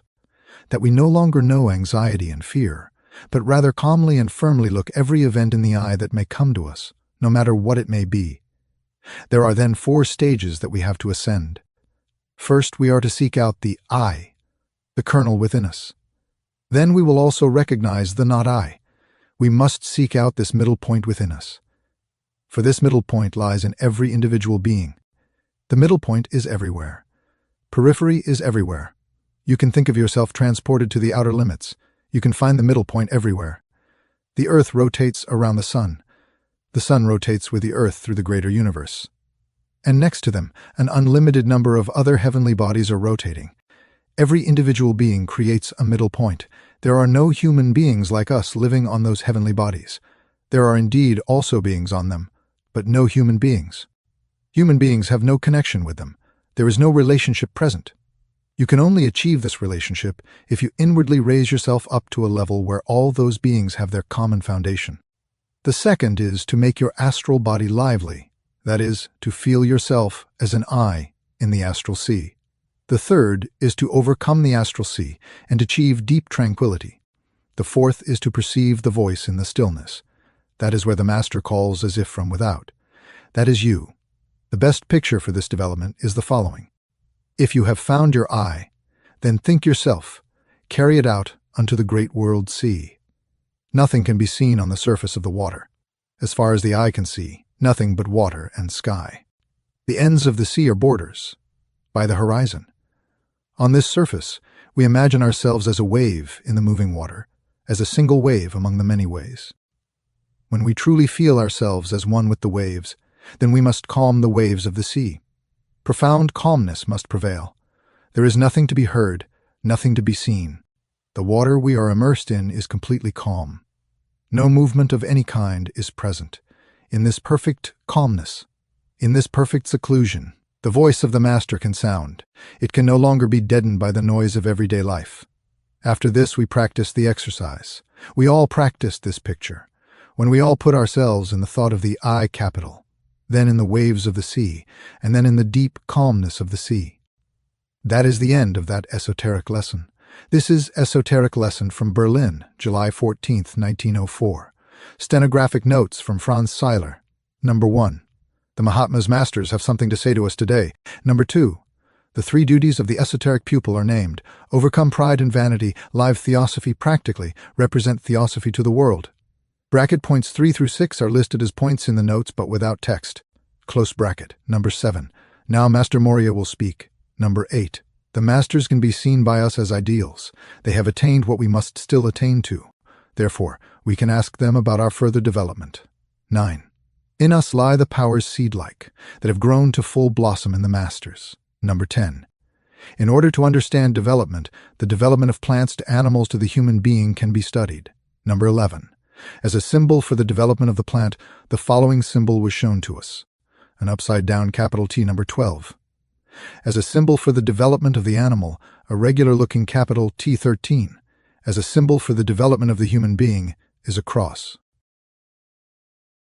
As a symbol for the development of the human being is a cross. Number 14, no text. Number 15. There are 3 steps of development and correspondingly 3 virtues. 16. There are 2 streams in every human being, karma and manas, the good and the bad streams. The bad one is kama, spelled K-A-M-A. Number 17. The path of salvation is shown us in John's Gospel. There we find number 1, the washing of the feet. Number 2, the blow to Jesus' face. Number 3, the scourging. Number 4, the crown of thorns. Number 5. Jesus takes his cross upon himself. Number 6. The crucifixion. Number 7. The marks of the wounds. Number 18. That can be the path for a perfect transformation. That is the end of that esoteric lesson. Next esoteric lesson was given in Munich on November 10th or 11th, 1905. The manuscript is from Eugenie Bredow. Necessity for the esotericist to understand the plan that humankind is unconsciously working through under the guidance of the White Lodge. The center point of the earth is humankind, which is what is important in this world. On many other worlds, other beings are at work, and the human beings of those worlds are like our higher animals. Human beings of Earth have received the planet already formed by the gods and are transforming it to an extent. At first, its development takes place on the plane of the material in the widest meaning of the term. For this, it was necessary to develop human intelligence, so that logical thinking connects human beings into a humanity. Atlanteans were not yet able to think. They were led by the gods. The Indo-Europeans must become lords of their world out of their own resources. The unity that excludes various points of view has already been achieved intellectually. There do not exist various points of view on how to build a steam engine or other such things. Science and its products, the utilization of the forces of nature, the transportation system have bound the various races and nations into a unity. 5,000 years ago, what a difference, for example, between the products of the Chinese and European peoples. Today, however, there is even a certain bridging between this people and the West. A bishop from Bremen writes about the customs in the marketplace in the 11th and 12th centuries. How in religious cults animals were slaughtered and horse blood was drunk. This happened in eastern Germany, while already in the West cities were beginning to bloom. Such contradictions right next to one another would be impossible today. Humankind has just begun to make use of the forces of nature. This will soon become very different. And in the next millennia, even more so. People will draw the forces out of flowing water and make use of them. With mighty mirrors, they will catch the powerful forces in the rays of the sun and know how to make use of them. They will learn to master the forces deep in the earth that are now released through volcanic eruptions and originated a mighty spiritual being within the earth. The most wonderful machines will be thought up by human beings in order to place all these released forces in the service of humankind. They will even gain power over the magnetic forces of the entire sun, where the earth is on a great magnet, with its south pole at the earth's north pole and its north pole at the earth's south pole. Now they are able only to guide their ships with this force. When a change in the earth was necessary in distant, primal times, the forces of the gods set the axis of the earth at an angle. In coming times, humankind will be able to turn the axis. The development of humankind's intelligence and logic will continue to increase, and will bring about the unity of humankind in the sensual realm. The development of morality was first made possible by the gods through the ethical teachings of all the great religions. But the time must come when people know the law of the good as clearly as they know the laws of logic today. What is good and true in the realm of the spiritual will then not be a matter of point of view, as it still comes to expression today in the various religions. In the creation of parliaments to settle this or that question of law. When people become aware that there is a good, a morality that is as certain and clear as a mathematical proposition, then human beings will have united also in this realm. Tour. Humanity that will carry an entirely different physiognomy than the humanity of today. In order to lead humanity to this knowledge of the moral, to reveal its laws so that a band of people arises that consciously works out of itself, the fourth master. Christian Rosenkreuz founded the Rosicrucian order. The other intellectual education of the West requires a different teaching. In the East, the spiritual teaching that was given to the Indians by the ancient rishis continued to influence the folk. Christian Rosenkreuz and his 7 pupils placed morality at the beginning of knowledge of the law, not in order for it to echo in human beings in the law given by the religions, but rather, so that's a law. Recognized as such, awaken in every individual human being to individual life.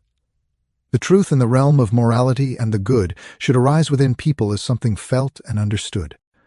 The task of the esoteric school is to prepare people for a unity that will bind humanity together. The end of that esoteric lesson. The next esoteric lesson was given in Berlin on December 13, 1905. Again, manuscript from Eugenie Bredow. After some introductory words for a new member to be admitted, He spoke enchantingly beautifully. So that I believe, finally felt more than on October 4th. He spoke about the most important event of our time, the conquering of Tibet by the English, the people of egotism by means of which the last remnants of spirituality on earth disappeared. He spoke about the religion of the Tibetans, their inner purity, and their understanding, about Buddhism as Buddha taught it, intimately to his disciples, that the incarnated teacher on earth would be the feminine element, which should be fructified by the divine, the masculine element. From this marriage the Bodhisattva arose, concerning whom the Tibetans say he was Avalokiteshvara, the wisdom of God. He spoke about the Dalai Lama and his selection from children who were born during special events in nature. He spoke about the spirits of fire mist, whose pupil was our master. He spoke about the development of the human being to such a mighty being.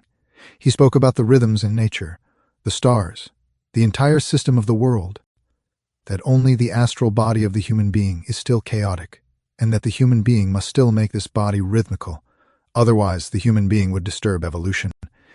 He then came to speaking about Christmas and the importance of the festivals of the year, that at Christmas the sun stood at its lowest point in the year, and on the 25th began to ascend, and that in this night the masters of the White Lodge had a conference in which they sent out the power of the sun of the coming year to those people who wanted entirely to devote themselves to them, to surrender entirely their personality and ask them for strength. If one celebrates Christmas this way, asks the masters in this way, then they send their strength into these people on this December 25th, so that the power of the master works through them. Then he spoke of the last incarnation of the master Kutumi and his attendants at university in order to be able to interpret the great wisdom in other languages and in the modern spirit, that this incarnation had not been in a specific personality, but rather that his power had been at work here and there. That's the end of that esoteric lesson. This next esoteric lesson was given in Munich on December 15th or 16th, 1905. Manuscript from Eugenie Bredow. Doubt whether Kutumi had been at European universities. The necessity thereof in order to learn European concepts. Same necessity to learn Chinese in order to make himself understood with Chinese. Esoteric law extinguished the personal. Christ not historically provable. Neither the master of the old cathedral, the author of Theologia Deutsch, etc. rhythm in life is esoteric law.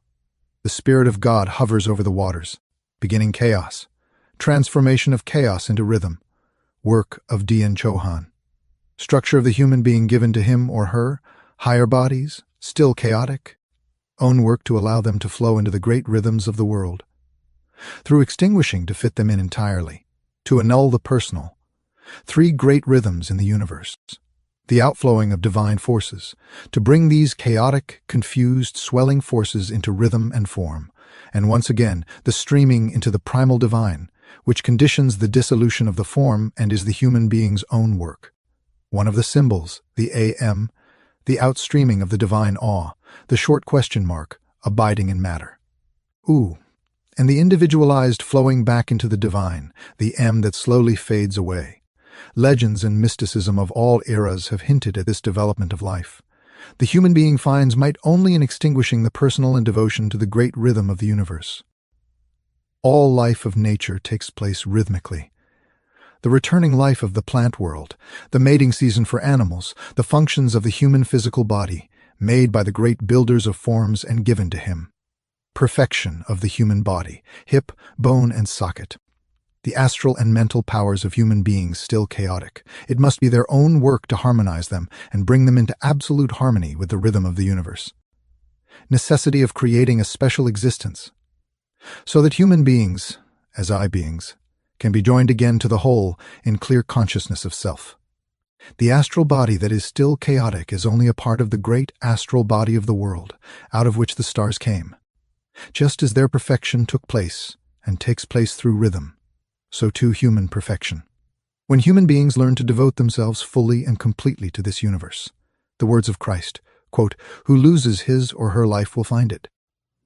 The Persian esoteric school had 7 initiations, degrees of initiation. 1. The raven, who is still connected to the external world, the messenger raven of Wotan Eliezer Baruch Halevi Barbarossa. Number 2. The esotericist. Number 3. The warrior. Number 4. The lion. Number 5. the Persians, the true representative of his people. Manas. 6. The sun hero, the loss of one's special existence by merging into the rhythm of the universe. Buddhi, Christ. 7. The Father, Atma. The end of that esoteric lesson. The next esoteric lesson given in Berlin on December 28, 1905. Manuscript from Eugenie Bredow. There are two things he wanted to say to us today concerning mantras, and concerning the most important rules that the lofty Master Morya would give to his pupils. There are 9 characteristics that belong to the masters. Number 1, truth. Number 2, wisdom. Number 3, immeasurability. Number 4, goodness. Number 5, illimitableness. Number 6, beauty. Number 7, peace. Number 8, blessing. Number 9, integrity. From us he requires 5 things. Number 1, purification of our feelings. Number 2, purification of our love. Number 3, emptiness of our memories. 4, clarity of our understanding. 5, extinguishing or rousing of our will. The heart must be purified. Love must lose all that is unchaste and become divine in order to become objective. The memory must not hang on to anything that could awaken prejudices. Our understanding should be clear, and our will, where it is selfish, should be extinguished. But where it serves as an instrument for the master, it should be roused. Mantras produce vibrations of the word that correspond to the vibrations of thought in the Akashic matter. Concerning the Christmas verse. Gloria in excelsis Deo et in terra pax hominibus bone voluntatis. Close quote. In the Latin language it has a mantric effect. Then he spoke an Indian mantra with a similar content, with which he also closed. Festivals are nodal points set by the masters. New Year's Day also. Therefore it is important to elevate them. That is the end of that esoteric lesson, and that is the end of this part of the reading. I read the esoteric lessons, the notes of them, as it were, from 04 and 05. And I will begin in the next section with esoteric lessons beginning in January, or, February of 1906. Number 266, the first of 3 volumes in that number, entitled From the Esoteric School, Esoteric Lessons 1904 to 1909 by Rudolf Steiner. I'm beginning the lessons that occurred in 1906. I will read a few per section here, depending on their length. First one is Esoteric Lesson from Cologne, February 12, 1906, manuscript from Mathilde Scholl. John the Baptist proclaimed Christ Jesus in the middle of the 4th subrace. But the individuality of the Master Jesus is leading humanity from the 5th to the 6th subrace, again to John the Baptist, the waterman. Christ Jesus is the living Word. All the beings of nature stream together in the human being, and create in him the Word that is the I in the human being. Jesus Christ. Human beings become Christ when they experience inwardly that the whole world flows together in them, is one with them. The time when Christ first appeared among human beings was the time when he was the first among humankind to present the I in his incarnation. That was the seed from which all self-consciousness, I-consciousness, everything personal, sprang forth. However, he gave his I back to the world. In so doing, he showed people the path to self-renunciation. At the last judgment, when everyone will resurrect, then it will be seen if the human being has brought the I only as far as egotism, or to the renunciation of the self. Then the separation between human beings will take place. For those who have evolved up to selflessness, their resurrection, reawakening in the I, will contain seeds of a future humanity that will be the 6th subrace, from which the 6th root race will descend. Those who have brought to their I only as far as egotism will not experience a true resurrection. They will have the seed of death within them, and will become the 7th subrace, which will evolve into a kingdom of evil and will become slag. That is the straw that is thrown into the fire. The 6th subrace is the wheat from which something new can sprout. This separation is now being prepared through the principle of brotherly love, the representative of which is the Master Jesus. The coming together of humanity into the 6th subrace is brought about, which will grow into the future based on this principle of brotherly love. When the 6th subrace achieves perfection, then the word Christ will be not only in a single individuality, but in everyone, and the individual human beings then create together the letters of this word, the new Christ, who is the resurrected one in an entirely different sense. As an I, his life descended into humankind already in the 3rd root race. Fully developed, he arises then in the 6th root race in the totality of humankind. That is the end of that esoteric lesson. This is the next esoteric lesson given in Hamburg on March 3, 1906. The author of the manuscript is unknown. Aside, although this manuscript is characterized as an esoteric lesson, it probably represents notes from a lecture held for members, which Rudolf Steiner held on this day in Hamburg, for which otherwise there is no record. End of aside. Those who wish to become esotericists in the theosophical sense must school their thought life so that every thought is sufficiently thought through. Shallow thinking is characteristic of materialism. The theosophical thinker must not fall prey to this lazy kind of thinking. Consider the thought of the social democrat. Change external circumstances and people will have improved lives and social conditions of work. The faith of materialism is short and diluted. This faith is paralyzing in the highest degree for any consideration of the real social life. How can theosophists free themselves from this materialistic belief that existence, yes, even morality, would be improved if one would only improve the external circumstances? Let us begin by reflecting on the fact that every change must be brought about by human beings, and that accordingly every condition produced in the social order results from human thoughts and human feelings. With this thought firmly in hand, we can free ourselves from the materialistic view that everything is brought about by external. You must come to experience such facts. You must also experience how faith in the idea that human beings are a product of external circumstances works to paralyze. The next step, to be carried out by the budding esotericist, is collecting proof of how the world does not improve by bringing about better external circumstances. One does not need to go very far in order to get sufficient evidence, since utopians are crying out everywhere in the world that one need only improve external circumstances. It is not easy to follow the thoughts of these utopians and not allow oneself to become paralyzed. Now one is prepared to think further. The following thought is this: is it a matter of indifference whether a good person or an evil person thinks and feels about improving the world? Theosophy tells us that the social order is created by people, and that it is the consequence of human thoughts and human feelings. Therefore, human thoughts and human feelings are to be cultivated, not change the social order. What does a genuine social democrat do if he or she wants to change something? Change the law so that naive people are not exploited by this or that person. Check in every individual case how a law comes into existence. The social democrat does not want to teach humankind. That is to purify and to cultivate its thoughts, to ennoble its feelings, to create a humankind that is competent and not naive, that can decide for itself what it wants to do. The esotericist asks, how does this circumstance come about which is worthy of change? That if the condition is not imposed by nature, then he or she recognizes that the circumstance has been created by the thoughts and will impulses of human beings who lived before. Circumstances are as they are because people with insufficient thought and insufficient feeling have made them that way. The social democrats, as the most radical social theoreticians, want to create new circumstances. These circumstances will be just as inadequate as the previous ones, because they are drawing on the same insufficient thoughts and insufficient feelings as those who came before them and brought about these conditions. What does spiritual science want? It wants to bring about a mighty education of our innermost powers of soul, so that the social circumstances of life are formed from other thoughts and other feelings. This means nothing other. Then spiritual science does not have a recipe for how any particular problem should be solved in any particular situation. It does not prescribe any judgments for anyone, but rather has unconditional faith that people themselves will arrive at the right decision if they are permeated with the basic truths. I will write such a sentence from the basic truths for you. Need. Misery and suffering are nothing other than the consequence of egotism. This is to be understood as a law of nature. However, this sentence is not to be understood as necessarily applying to a single individual person. It can appear at an entirely different location. Here, too, it is important not to think too shallowly, but rather to go around such a sentence in a wide compass. Publicly, I've already said that people are already living under the principle of egotism. As soon as they live under the principle, quote, I must be personally rewarded.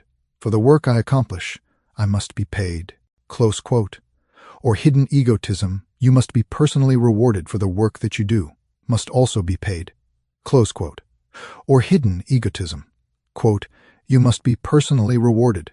For the work that you do, you must also be paid, close quote.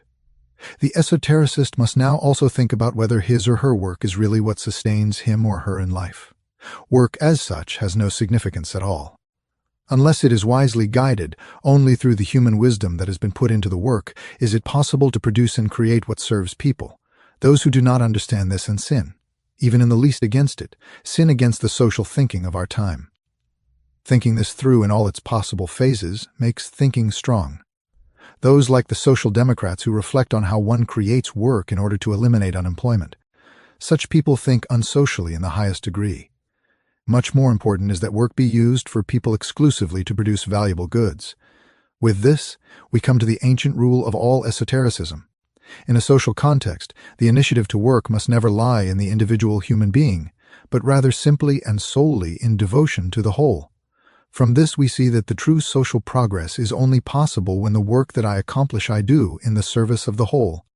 In other words, my work must not serve me myself. Social progress depends on the recognition of this sentence, that people should not want the results of their work in the form of personal pay. As long as social democrats cause the workforce to think that people must claim full payment for their work, humankind will arrive at worse and worse situations. Spiritual science must develop the opposite, out of feeling and thinking. People must not want to have anything for themselves as a result of their work. A person owes work to society. People must limit their existence simply and purely to what society bestows on them. But the complementary thought to such social thinking must also be followed exactly. You know the example of the seamstress who works for minimal pay. And the social democrats then convince the people, quote, "You are being exploited," close quote. The seamstress then goes to purchase an inexpensive dress. In order to go dancing on Saturday, she demands an inexpensive dress. But why is the dress inexpensive? Because someone else's labor is being exploited. Ultimately, then, who is exploiting this labor? Quite certainly the seamstress who wears an inexpensive dress to the dance on Saturday. Those who can think clearly here are already free from the distinction between rich and poor, for this has nothing to do with wealth and poverty. Therefore, the foundation must first be created so that in the future, people work with diligence and devotion without thinking of their own personal profit. Imagine that some people discovered a medication and immediately had it patented. What does this show? It shows that they were thinking of their own personal profit and were not at all guided to the creation of this medication by love, that they were not at all filled with love for all of humanity.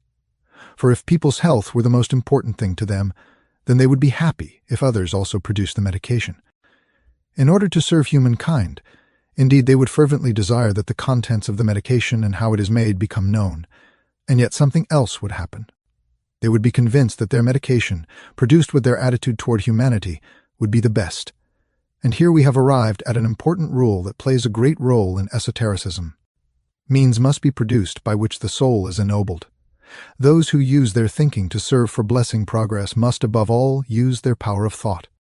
So that human beings are. With this we have now to close with a Rosicrucian verse. Quote, "From the power that binds all beings, that human being is freed who overcomes him or herself." The end of that esoteric lesson. Esoteric lesson given in Berlin on April 13, 1906. Manuscripts are from Matilda Scholl, Leela Harris, Anna Weissman, and unknown. Everything physical around us comes into being and passes away. Only the archetypes of things do not come into being. They do not pass away. They are not created, and do not pass away. They are eternal. The physical world comes into being and passes away. But the archetype of the earth does not. The archetype of the earth is eternal, and all other archetypes of the physical world are contained within the archetype of the earth. Just like the archetype of the earth, they do not come into being or pass away. They are eternal. Just as the earth has its eternal archetype, so too does every mineral, every plant, every animal, every human being have its own, which, in eternity, shines with beauty and majesty. We must learn more and more to unite ourselves with the archetypes of things.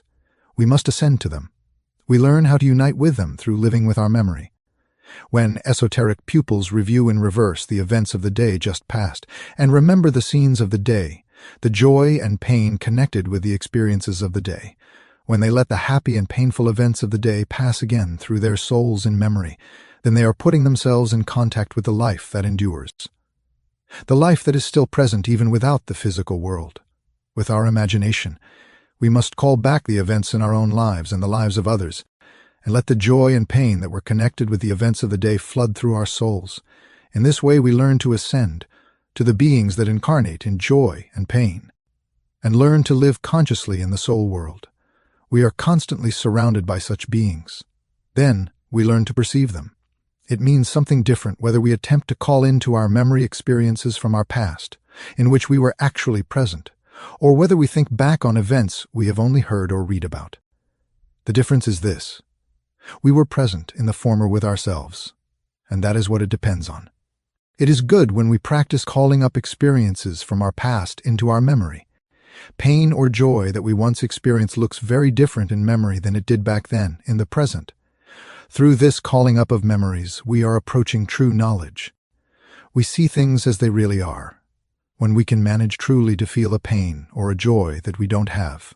When we are capable of picturing things in our minds, things which we do not see. Then we are approaching the creating divinity. Such things were taught to the pupils in Rosicrucian schools. Voluntarily, they let pass through their souls the pleasure and pain connected with earlier events of their lives. But now, without brutal reality, if you allow pleasure and pain to rise up in the soul in this way, then you are awakening organs of the soul. For those who are not yet able to do this, the initiates were shown dramatic pictures to awaken the organs of the soul. Scenes from human life, through which they could learn to feel what was otherwise associated with the events, without their brutal reality. That is what remained of the events that had occurred in the world. Human beings must learn to lift themselves up to this ability. Human beings will remember earlier Earth lives to the extent that they have learned to recognize the eternal in things, and to the extent that they themselves bring the eternal into the world. The pupil of yoga does breath exercises. The breathing of the usual person is irregular, arrhythmic. Yoga disciples learn to bring their breathing into rhythm. Arrhythmic breathing is actually a killing. Through the breath that we breathe out, we kill. We bring death to ourselves and other living beings. As long as the breath is not rhythmical and full of life, through yoga exercises, through rhythmical breathing, our breathing becomes individual. Among savages, even actions are little individualized. The higher a human being climbs in evolution, the more his or her actions carry an individual imprint. But to begin with, the breath is also the same for all developed people. Now, we must learn to individualize our breath. In this way, we ourselves are working through the breathing process more and more into our environment. In a characteristic fashion, as much as we weave of ourselves into our environment through our breathing, that much will remain behind as eternal, imperishable. That much will we find of ourselves in all succeeding incarnations. Through a rhythmic breathing process, we transform the world around us and become, therefore, a CO worker in cosmic processes. We are CO creators on the earth. While the breath of an ordinary human being kills, the breath of a purified person brings life to the surrounding world. The air in cities is not only worse because it is dirtied by all kinds of physical influences, but also because people's arrhythmic, unpurified breath ruins the air. The air in the cities is full of poison because of human immorality. The air is purer in the country than in the cities. People there lead a simpler, rhythmical life in great quiet. While people in cities are filled with thoughts of 1,000 things that flood through their lives arrhythmically, the people living in the country become accustomed to adjusting their lives to the rhythmical course of nature, to coming into being and passing away, to the rhythm of the seasons of the year. Rhythmically, every year, in connection with nature, they undertake certain work at certain times and carry it out in much greater correlation with the cosmic order than city dwellers, who completely ignore this cosmic order of world laws. Through this rhythmic self-insertion into the course of the world's life, those who live in the country bring a rhythmic element also into their lives. Through such rhythm, even the air they breathe out becomes more rhythmical, purer, and better. Plants send out pure air. They are pure, without desire, selfless. For this reason it feels good to be in the plant world. It sends forth life. But ordinary human beings bring death to the surrounding world with their breath. They must transform their breath through a pure, moral, selfless life into a pure and life-filled breath. And through yoga exercises they must bring it into rhythm. Then they must learn to let their individuality stream into their breath to imprint it into the world. In this way, it gives the world life. Through continued training of this sort, yogis learn to hover above the physical, to set themselves into the eternal. In this way, they ascend to the eternal, imperishable archetypes of things which do not come into being and do not pass away. They also unite with their own archetype. The human being comes into being and passes away physically, but there is an archetype for every human being. It is eternal. If yogis have learned to unite with the archetypes, then they have ascended into the eternal world of the spirit. They hover above the transitory. That is the state concerning which it is said that the yogi then rests between the wings of the great bird, the swan, the Om. The Om is the transition from the earthly reflection of something back to the archetype. Arising into the imperishable. This ascent to the eternal, this uniting with the archetypes, is also expressed in the mantra from the Upanishad. I'm going to attempt this reading. Yasmi jetam yagat sarvam yasmin eva, prilayat yanadam derayet sarvam tasmai janitatmananama. Apologies. End quote. This is what also lies in the Easter thought. It is the resurrection of the human being from the adherence to the transitory and material world into the eternal regions of the archetypes. Nature serves as an example of this. Around Easter, new life is sprouting forth out of the earth. After the seed has sacrificed itself and is rotting in the earth in order to give new life the possibility to arise, so too everything lowly in the human being must die out. We must sacrifice our lower nature so that we can raise ourselves to eternal archetypes of things. For this reason, Christendom also celebrates the death and resurrection of the Savior in this time of awakening in nature, out of winter's sleep. The human being must first die in order to experience the resurrection in the spirit. Only those who overcome their love for the transitory can themselves become immortal. Like the eternal archetypes, they can rest between the wings of the great bird. Then they can cooperate in the progress of the world. They join in the work of transforming the world for a future existence. They then work in a magical way out of their innermost being into the world.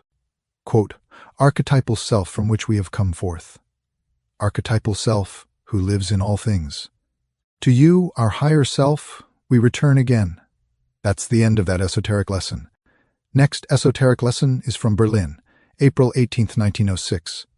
Record A is manuscripts from Matilda Scholl, Leela Harris, Arne Weissman, Eugenie Bredo. Record B are notes from Attilio Hoya. Record C note from Marie Steiner, archive number 377, Record Day. A worthy introduction to today's lesson is the verse that we already used the last time, the content of which in English would be conveyed as follows. Archetypal self from which we have come forth. Archetypal self who lives in all things. To you, our higher self, we return again.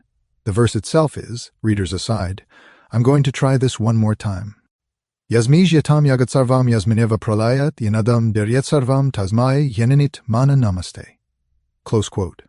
We add to this the verse that expresses how this archetypal self works on people, how it appears to people. In English, it is expressed in the form, quote, truth, wisdom, immeasurability, O God, blessedness, eternity, beauty, peace, blessing, indivisibility, on me, peace, peace, peace. In the first part, the essence of the higher self is expressed. And at the conclusion, the way this higher self descends into the soul. The formula in Sanskrit is Satyam Yin. Yinam Anantam Brahma Anandarupam Amritam Viparta Shantam Shivam Advaitam. Om Shanti Shanti Shanti. Close quote. Everything has come forth from this higher self. Not only the soul of the human being comes from this archetypal self, but everything we find around us in the world. Also the human body. We must get it out of our heads that there is anything in the world that is inferior or inconsequential. Nothing is inconsequential. Nothing is lowly. Everything is divine. Even a grain of sand is something divine, a form that has come forth from God. We see in minerals God's thoughts that have become form. Thoughts of God's come to expression in all mineral forms in the world. In addition to form, God also formed life into the plants. Divine life lives in every plant. In addition to life, God poured sensation and feelings into the animal world and into the form of human beings and their lower soul. Everything around us is an expression of divine power. The most perfect of all that God created for the human being is the body. The body of the human being is the most perfect form created by God. It is a tool through which the human soul looks out into the world. The human body is equipped in a wonderful way. The human body should be a temple for the soul. But the soul is not yet perfect. It is just beginning to be developed. The human body makes no mistakes. It is the imperfect soul that is constantly making mistakes. Passions, instinctive drives, and desires live in the soul, and they use the body in order to satisfy these desires.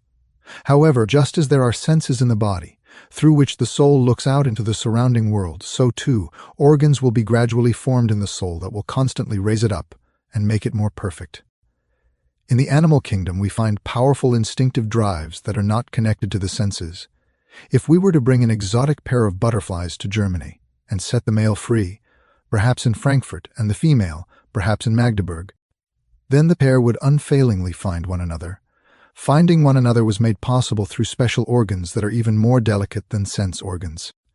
People who belong together also find one another through sense organs of the soul. When we meet a person for the first time, someone we did not know until then, and feel a great sympathy for that person. At first encounter such as can happen between a man and a woman and between friends.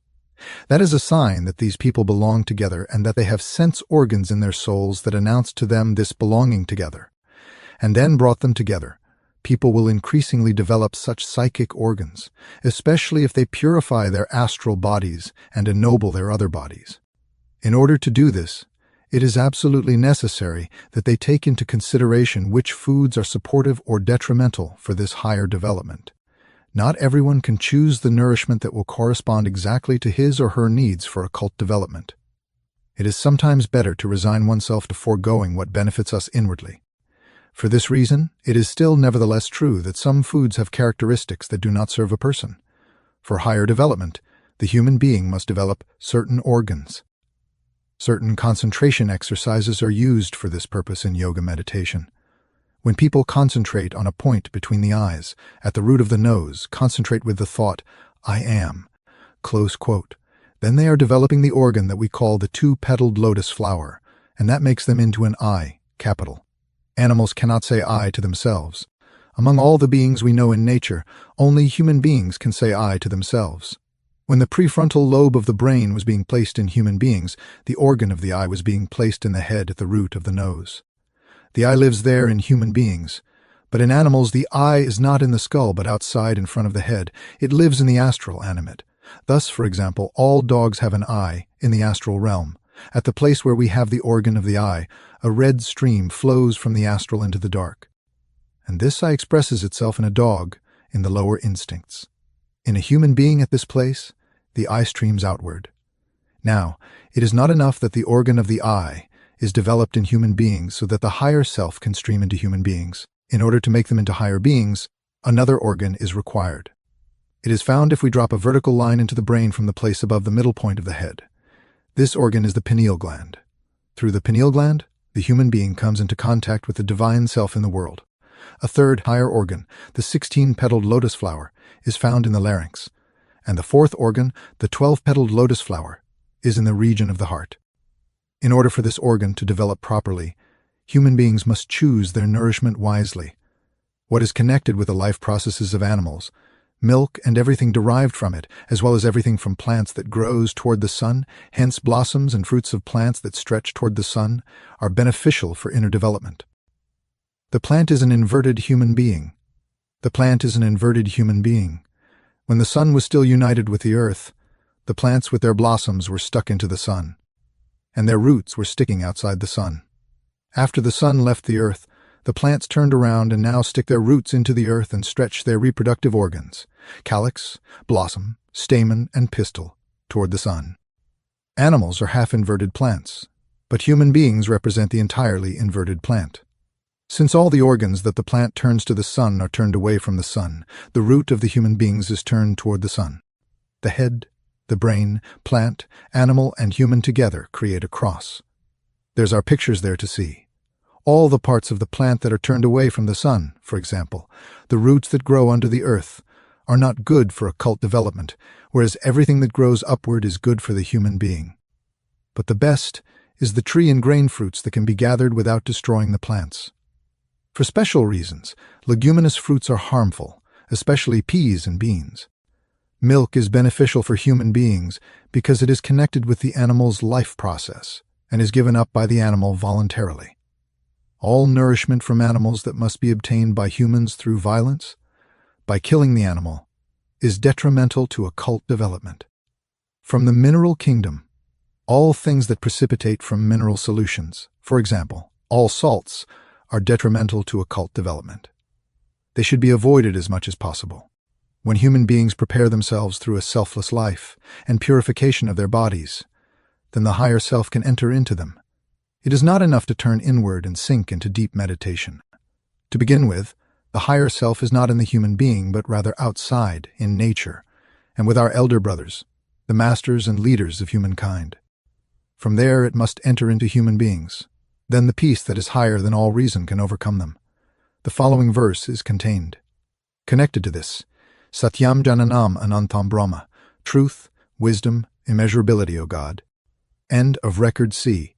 This is an excerpt of Record B, quote, archetypal self from which we have come forth, archetypal self who lives in all things. To you, our higher self. We return again. Close quote from the Upanishads. The way this archetypal self works on the human being is expressed in the verse, truth, wisdom, immeasurability, O God, blessedness, eternity, beauty, peace, blessing, indivisibility, advaitam, on me. Peace, peace, peace. The essence of the Trinity itself is expressed in the first part, and at the end, the way this Trinity descends into the soul of the human being. Mantra quote. Archetypal self from which we have come forth, archetypal self to whom everything returns, archetypal self who lives in me. To you I strive. Om. Peace, peace, peace. Om. Om equals vocalization for a defense against evil influences. Everything has come forth from this archetypal self. Not only the soul and spirit of the human being come from this archetypal self of the world, but also everything that is all around us in the world. Our human body also originates in this archetypal self. There's a break, and then continues. So that God can enter into us, we find an organ. If we draw a vertical line from the middle point of the head through the brain, and another line horizontal from the eye point at the root of the nose backward, where these two lines cross, we find the pineal gland. The human being comes into contact with God himself through this organ. A third organ of knowledge is found in the larynx. When the sun was still united with the earth, today's plants were set into the earth, with their blossoms in the sun, earth. They were turned around when the sun departed from the earth, and now stretch out their reproductive organs, their blossoms, chaste and pure, toward the sun. The root of human beings is their brain, which is turned toward the sun, while their sexual organs are turned toward the earth and away from the sun. In between is the congestion of the animal. Human down arrow, plant up arrow, and the animal horizontal arrow on both sides create together a cross. Wisdom of the sun is a circle. Humans should bring forth out of the forces of their soul, which are the forces that are in the plant kingdom. These horses are also seen in the symbol of the Holy Grail as the forces the developed human being is to bring forth. In order to achieve this, they must allow the plant kingdom in them to become active. Everything that grows under the earth is not good for the occult development of humans. Everything in the plant that grows upward and contains the power of the sun is good for people who want to undertake an occult development. The end of Record B, a very short piece of record. See quote, archetypal will, archetypal wisdom, archetypal space, God, archetypal blessedness, indivisibility, archetypal ground of beauty, source of peace, spring of calmness, singularity. That is the end of that esoteric lesson and the end of this section. This is a reading of Collected Works 266, the first of 3 volumes entitled From the Esoteric School, Esoteric Lessons 1904 to 1909 by Rudolf Steiner. I am in the 1906 Esoteric Lessons. This one is from Berlin, May 6, 1906. Record A is from Matilda Hoyer. Record B from manuscripts of Matilda Scholl, Eugenie Bredow, Leela Harris, Anna Weissman. Record A humans are indirectly always participating in the destruction and killing of living beings. When they breathe, they kill. No living beings could exist on the earth if only humans lived on it. The carbon dioxide-laden breath that humans exhale poisons the atmosphere. It is ruinous and deadly for all living beings. Plants exhale oxygen and thereby make it possible for living beings to exist. When the earth was still in the condition that we call Old Moon, there was as yet no human kingdom such as now exists on the earth. The entire moon at that time was like a kind of plant being, like a peat bog, soft and alive. From this plant, mineral earth evolves the beings that are humans today. This quote, plant porridge, close quote, also contained today's plants and animals. There was an in-between kingdom between these two. The animal plants had sensation. On the old moon there was number 1, a plant kingdom higher than our present-day mineral kingdom. Number 2, an animal kingdom of sensitive plants. Number 2, an animal plant kingdom of sensitive plants. Number 3, a kingdom of human animals higher than present-day animals and lower than the present-day human kingdom. All the beings on this old moon lived in large measure in an atmosphere of nitrogen. And surrounded by this atmosphere, the old moon was destroyed. By an excess of nitrogen, mushrooms, which still today live on a more plant-like ground, are remnants of the animal plant kingdom that was to be found on old moon. They contain much nitrogen and are therefore unhelpful for esoteric development. Mistletoe, which also lives on other plants, is such a remnant. It has special esoteric characteristics. After the moon had been destroyed by its atmosphere, everything went through a pralaya, and then appeared again when the development of the present Earth began. After a certain time, all that was unhelpful for further development was split off and formed the present-day moon. On the Earth, other kingdoms developed out of the kingdoms that had been on old moon. For the present-day plans to come into being, part of the plant mineral kingdom had to be pushed down a step, whereupon it gradually became more solid and harder, so that plants of today could arise. Before, the surrounding world was not perceptible to people. Maybe that again. Before, the surrounding world was not perceptible to people. On the moon, they were unable to perceive the world objectively. As the plant mineral kingdom descended and the present-day mineral kingdom gradually formed, it became objectively perceptible. Only through solidification did it achieve a state where it could reflect light, and a world then came into existence that was visible for physical eyes. The biblical account of the creation of light is referring to this. Only those heavenly celestial bodies are visible which have descended to the mineral kingdom and become solidified. All celestial bodies that are visible to the eye or the telescope are physically present. The physical eye sees right through what is not mineralized. It does not notice the celestial bodies that have not become mineralized. There are many more celestial bodies in the world than the ones we can perceive as mineralized. As soon as the mineral kingdom descended a step, it reflected light for the plant kingdom. The plants live not only from the mineral kingdom of the earth, but live also from the light reflected back from the mineral kingdom. And as the plants live from this light, so the animals and animal humans, that is, the physical human race on the earth, live from the oxygen that the plants exhale. The animal plants. Of old, the moon have on the one hand descended a step lower, and on the other hand ascended a step higher. Thus, on the one hand, the animals came into existence. There is a relationship between both kingdoms. That is why the animal beings can live from the oxygen of the plants, and vice versa. The plants can live from the carbon dioxide humans exhale. Oxygen is physically what otherwise lives in the plant as prana, life body.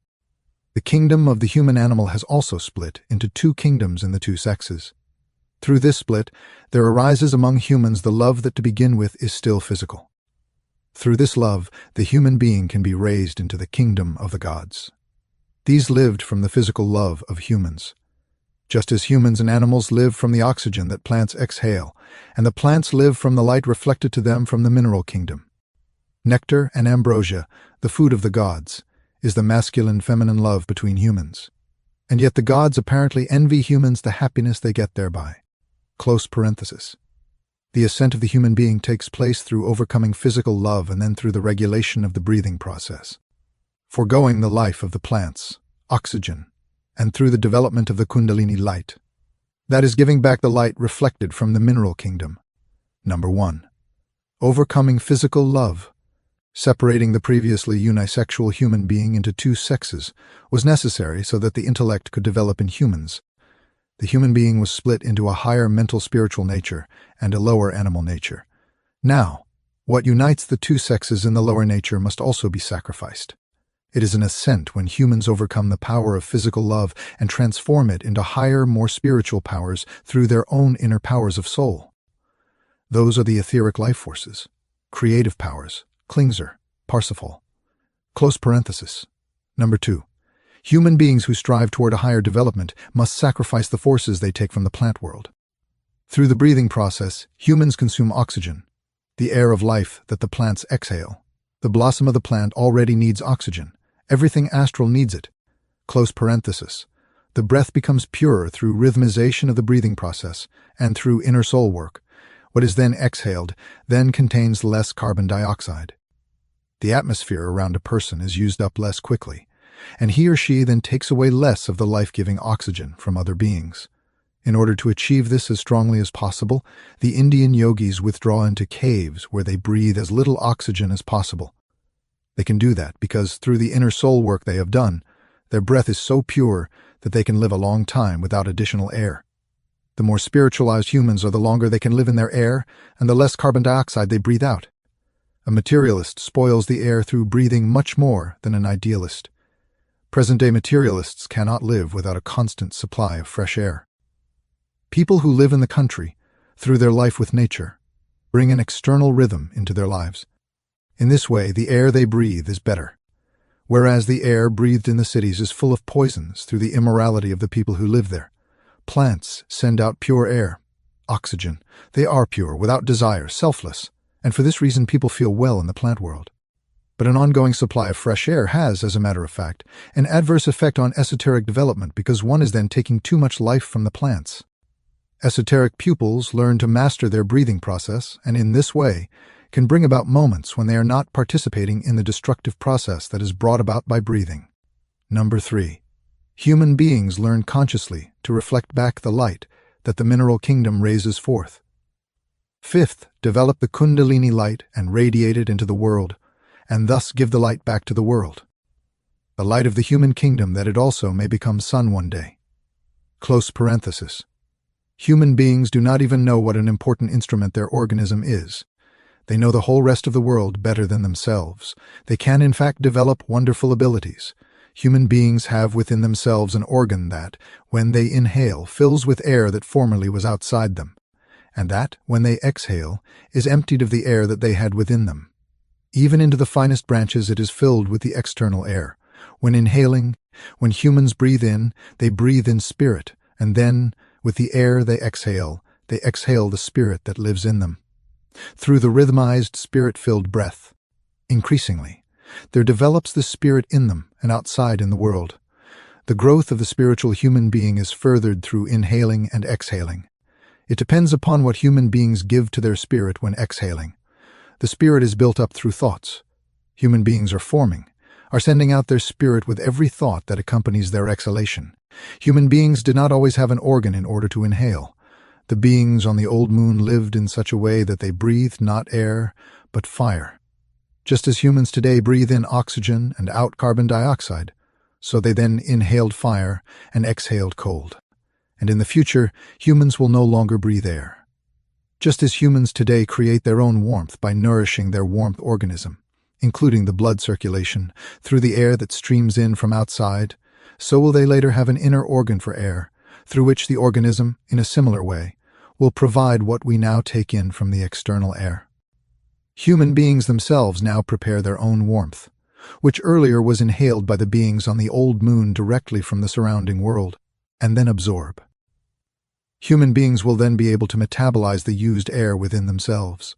Parenthesis, silicic acid process, stone of the wise, close parenthesis. Then they will no longer live in an external atmosphere of air. On Jupiter, they will live in the light, inhaling light as we now inhale air, and as we inhaled warmth on the old moon. There's a small chart here. Overcoming physical love equals formation of astral body, transformation into manas, which is wisdom, ennobling of the animal kingdom. Rhythmization of breathing equals formation of etheric body, transformation in buddhi, which is beauty. Elevation of plant kingdom. Radiation of kundalini equals formation of physical body, transformation into Atman, which is power. Elevation of mineral kingdom when all this has taken place. Then the mineral kingdom will be transformed into a kind of plant kingdom, the plant kingdom later into a kind of animal kingdom, etc., etc. The next round. That is the end of Record A, Record B, connecting to the earlier lesson. We have still to speak some more about the significance of the breathing process. Human beings usually believe that they have done a lot. if they have refrained from killing living beings. If they live a vegetarian life and do not kill any living beings directly, but in reality, they are always indirectly involved in killing and destroying living beings. When they breathe, they kill. No living being could exist on the earth if only humans lived on it, who are constantly breathing out carbon dioxide. The carbon dioxide-laden breath that humans exhale poisons the atmosphere and brings ruin and death to all living beings. Plants exhale oxygen. They thereby make it possible for living beings to exist. When the earth was still in the condition that we call Old Moon, there was as yet no mineral kingdom. Plants lived on, and in this plant-mineral earth, nothing mineral existed there yet. Only firmer parts like tree trunks moved through it. At that time one could not climb rocks. They were not there. The solidity that one would have encountered, there would have been like the woody parts of plants today. In this living plant earth there lived plants that if one had grasped them would have cried out, for they had sensation. They were animal plants. Mistletoe is a remnant of these moon plants. It is able to grow only on other plants because it has preserved this nature from Old Moon. Therefore, it is shaped entirely differently and has certain esoteric characteristics connected to the development of Old Moon. On the Old Moon there was number 1, a plant mineral kingdom which stood higher than our present-day mineral kingdom. Number 2, an animal plant kingdom of sensitive plants. Number 3, a kingdom of human animals which stood higher than present-day animals and lower than the present-day human kingdom. All the beings on this Old Moon lived in large measure from an atmosphere of nitrogen. The Old Moon was surrounded by an atmosphere of nitrogen and was eventually destroyed by an excess of nitrogen. Mushrooms, which also today live on a more plant-like ground, still contain much nitrogen and are therefore unfavorable for esoteric development. They are more a kind of animal plant like the animal plants on the Moon. After the Moon had been destroyed by its atmosphere, it went through a pralaya and then evolved into present-day Earth. Then all that was detrimental to further development was split off and formed the present-day Moon. It left the Earth. On the Earth, other kingdoms then developed out of the kingdoms that had been on Old Moon. For the present-day plants to come into being, part of the plant mineral kingdom had to be pushed down a step. This became the present-day mineral kingdom. Before that, the surrounding world was imperceptible to humans. On the Moon, human beings were unable to perceive the world objectively. The plant mineral kingdom descended a step, and thereby became objectively perceptible. Only through solidification could it become perceptible. Only then could it reflect light. Only from that point in time was there a physical world for physical eyes. The biblical account of the creation of light is referring to this. At that time, the moment occurred, quote, "Let there be light," close quote. Only those heavenly celestial bodies are visible, which have descended to the mineral kingdom and become solidified. All celestial bodies that are visible to the eye or the astronomer's telescope are present in the mineral sense. The physical eyes see right through what is not mineralized. It does not notice the celestial bodies that have not become mineralized. However, there are many more celestial bodies in the world than those that can be perceived physically. As soon as the mineral kingdom descended a step, it reflected light for plants. The plants live not only in the mineral world, on the mineral earth, but also from the light reflected back from the mineral kingdom. And as the plants live from this light, so the animals and animal humans, the physical humans on the earth, live from the oxygen that the plants exhale. The animal plants have also descended a step lower, and the animals have ascended a step higher. That is why the animal living beings can live from the oxygen of the plants. Oxygen is physically what otherwise lives in the plant as prana. The kingdom of the human animals was also split into 2 kingdoms, indeed, into the 2 sexes. With this split, physical love arose among humans, which again formed the bond between the 2 sexes, and on the other hand the possibility of spiritual knowledge. Through the fact that the human kingdoms split and physical love arose, the gods could develop themselves further at the expense of human beings, since, for the gods, the physical love of humans was the air of life, just as oxygen is for humans and animals, and light reflected from the mineral kingdom for plants. In the Greek myth it is told that the gods live from nectar and ambrosia, that is the masculine and feminine love of humans. At the same time, the heart, the lungs, and warm blood were developed in humans. Before humans breathed through gills, they lived in an atmosphere that could not have been inhaled by lungs. Now the organs of breathing were gradually transformed in order to be able to inhale the oxygen of the air. Ascent and progress consists in this, that humans overcome physical love. The separation into two sexes was necessary so that the intellect could develop in humans. In this way, the human being was split into a higher and a lower nature. Now, however, what connects the two sexes together must again be overcome. It is a step of the ascent when humans sacrifice the forces of physical love and transform them into higher powers. By sacrificing these lower forces, the higher forces can be manifested. Secondly, they must then sacrifice the forces that they draw from the plant world. Humans use up oxygen, the air of life that plants exhale. Through the breathing process, through the rhythmization process of breathing, and through the inner spiritualization of the human being, the breath becomes purer. It contains less carbon dioxide. The atmosphere around a person is used up less quickly, and he or she then takes away less of the life-giving oxygen from other beings. Yogis who live in caves are spoken of. The fact that they can do that is based on their spiritualization, which makes their breath so pure that they can live a long time without an additional supply of air, because the air around them remains pure. The more spiritualized humans are, the longer they can live in their air, and the less carbon dioxide they breathe out. One can factually state that a materialist spoils the air through breathing much more than an idealist. For this reason, present-day materialists cannot live without a constant supply of fresh air, whereas an idealist does not use so much oxygen. A continuous supply of oxygen actually has an adverse effect on esoteric development. Exhaling carbon dioxide poisons the atmosphere and kills. What modern doctors, naturopaths, and others prescribe for people, that they continuously consume oxygen, is a hindrance to esoteric development, because a person is then taking so much life from the plants. Esoteric pupils learn to master their breathing process, and in this way can bring about moments when they are not participating in the destructive process that is brought about by breathing. Thirdly, pupils learn consciously to reflect light. They develop the Kundalini light and radiate it into the world, thus giving the light of the mineral kingdom back to the world. By and large, humans do not know what an important instrument they have in their own organisms. The entire rest of the world they know better than their own organs. They are not yet aware of the wonderful capacities they can develop. In order for humans to develop their organism in the right way, into an instrument for their higher powers, they must pay attention to the way they nourish their physical bodies. It is not a matter of indifference what physical substances are fed to the physical body. Two natures must be distinguished in humans, a higher and a lower. All that belongs to the formation of warm blood, of flesh, the muscles, etc., is to be regarded as their lower nature. All that belongs to their spiritual organs is part of their higher nature. We should seek out nourishment for higher development that does not foster the growth of the lower nature. Therefore, those who wish to develop themselves esoterically should avoid everything connected with blood, flesh, and muscles.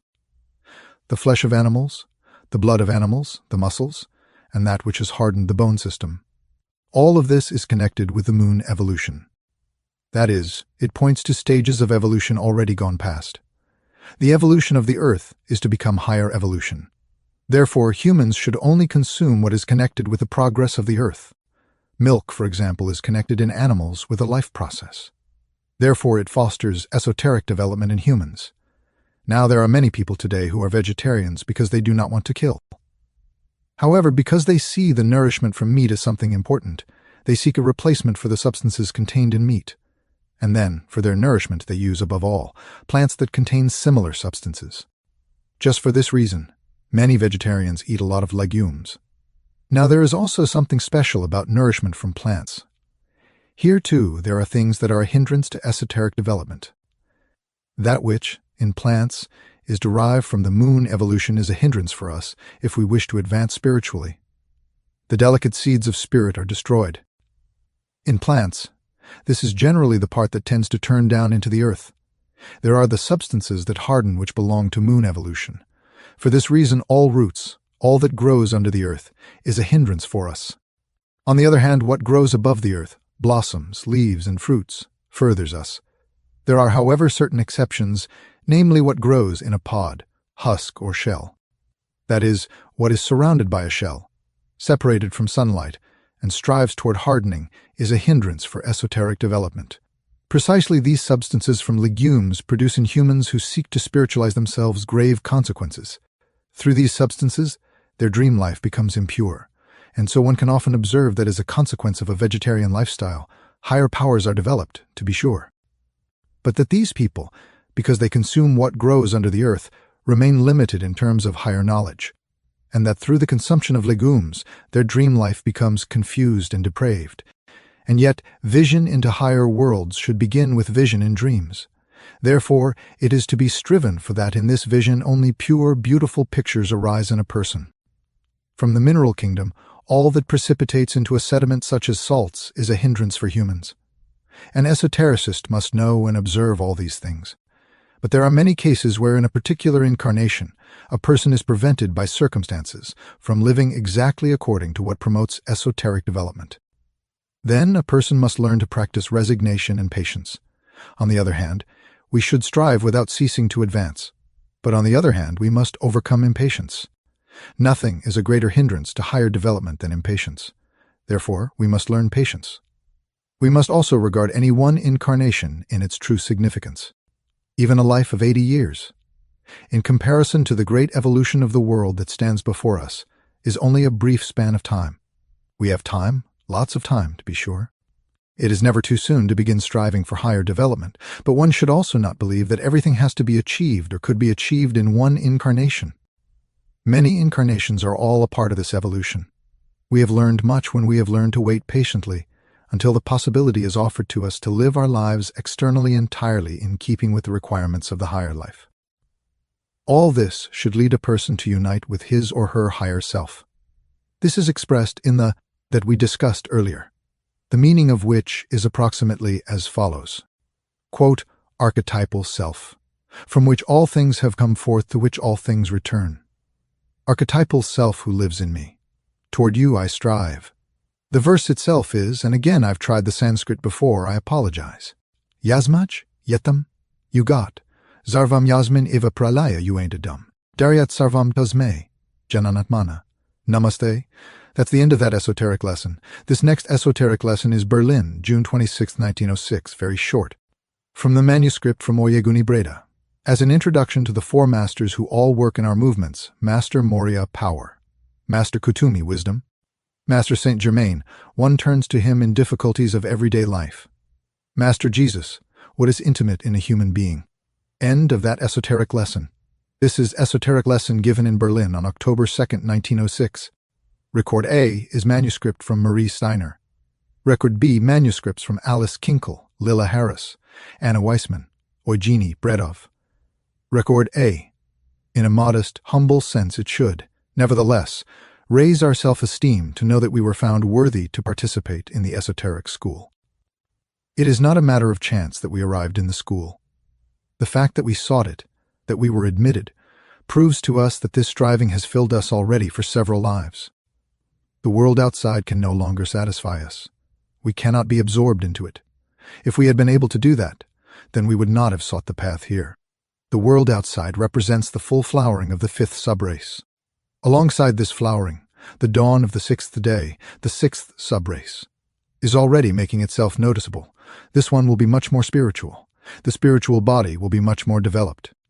Its flowering will be a review of what will be fully developed in the sixth root race. We, those of us in the esoteric school, belong to this dawning of the sixth day. We follow and serve the great master who is watching over its forming.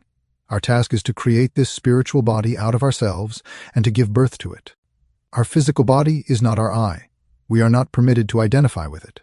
We have received it as it now is in this mineralogical solidity as an instrument for the tasks of the fifth root race. We must handle and form it as a tool for our task. Our I should have power over it. Earlier, our I had a differently formed instrument, the body of the fourth root race, the Atlanteans. That did not yet know the separation of sun and rain. That moved through floating mist and fog, was in many regards differently formed, but our ego was the same. The bodies of the Lemurian race were even more different, especially in the beginning stages. They moved, hovering through watery and air-like elements. The same I worked on them. Our physical body is born out of the macrocosm. The external world fashioned it.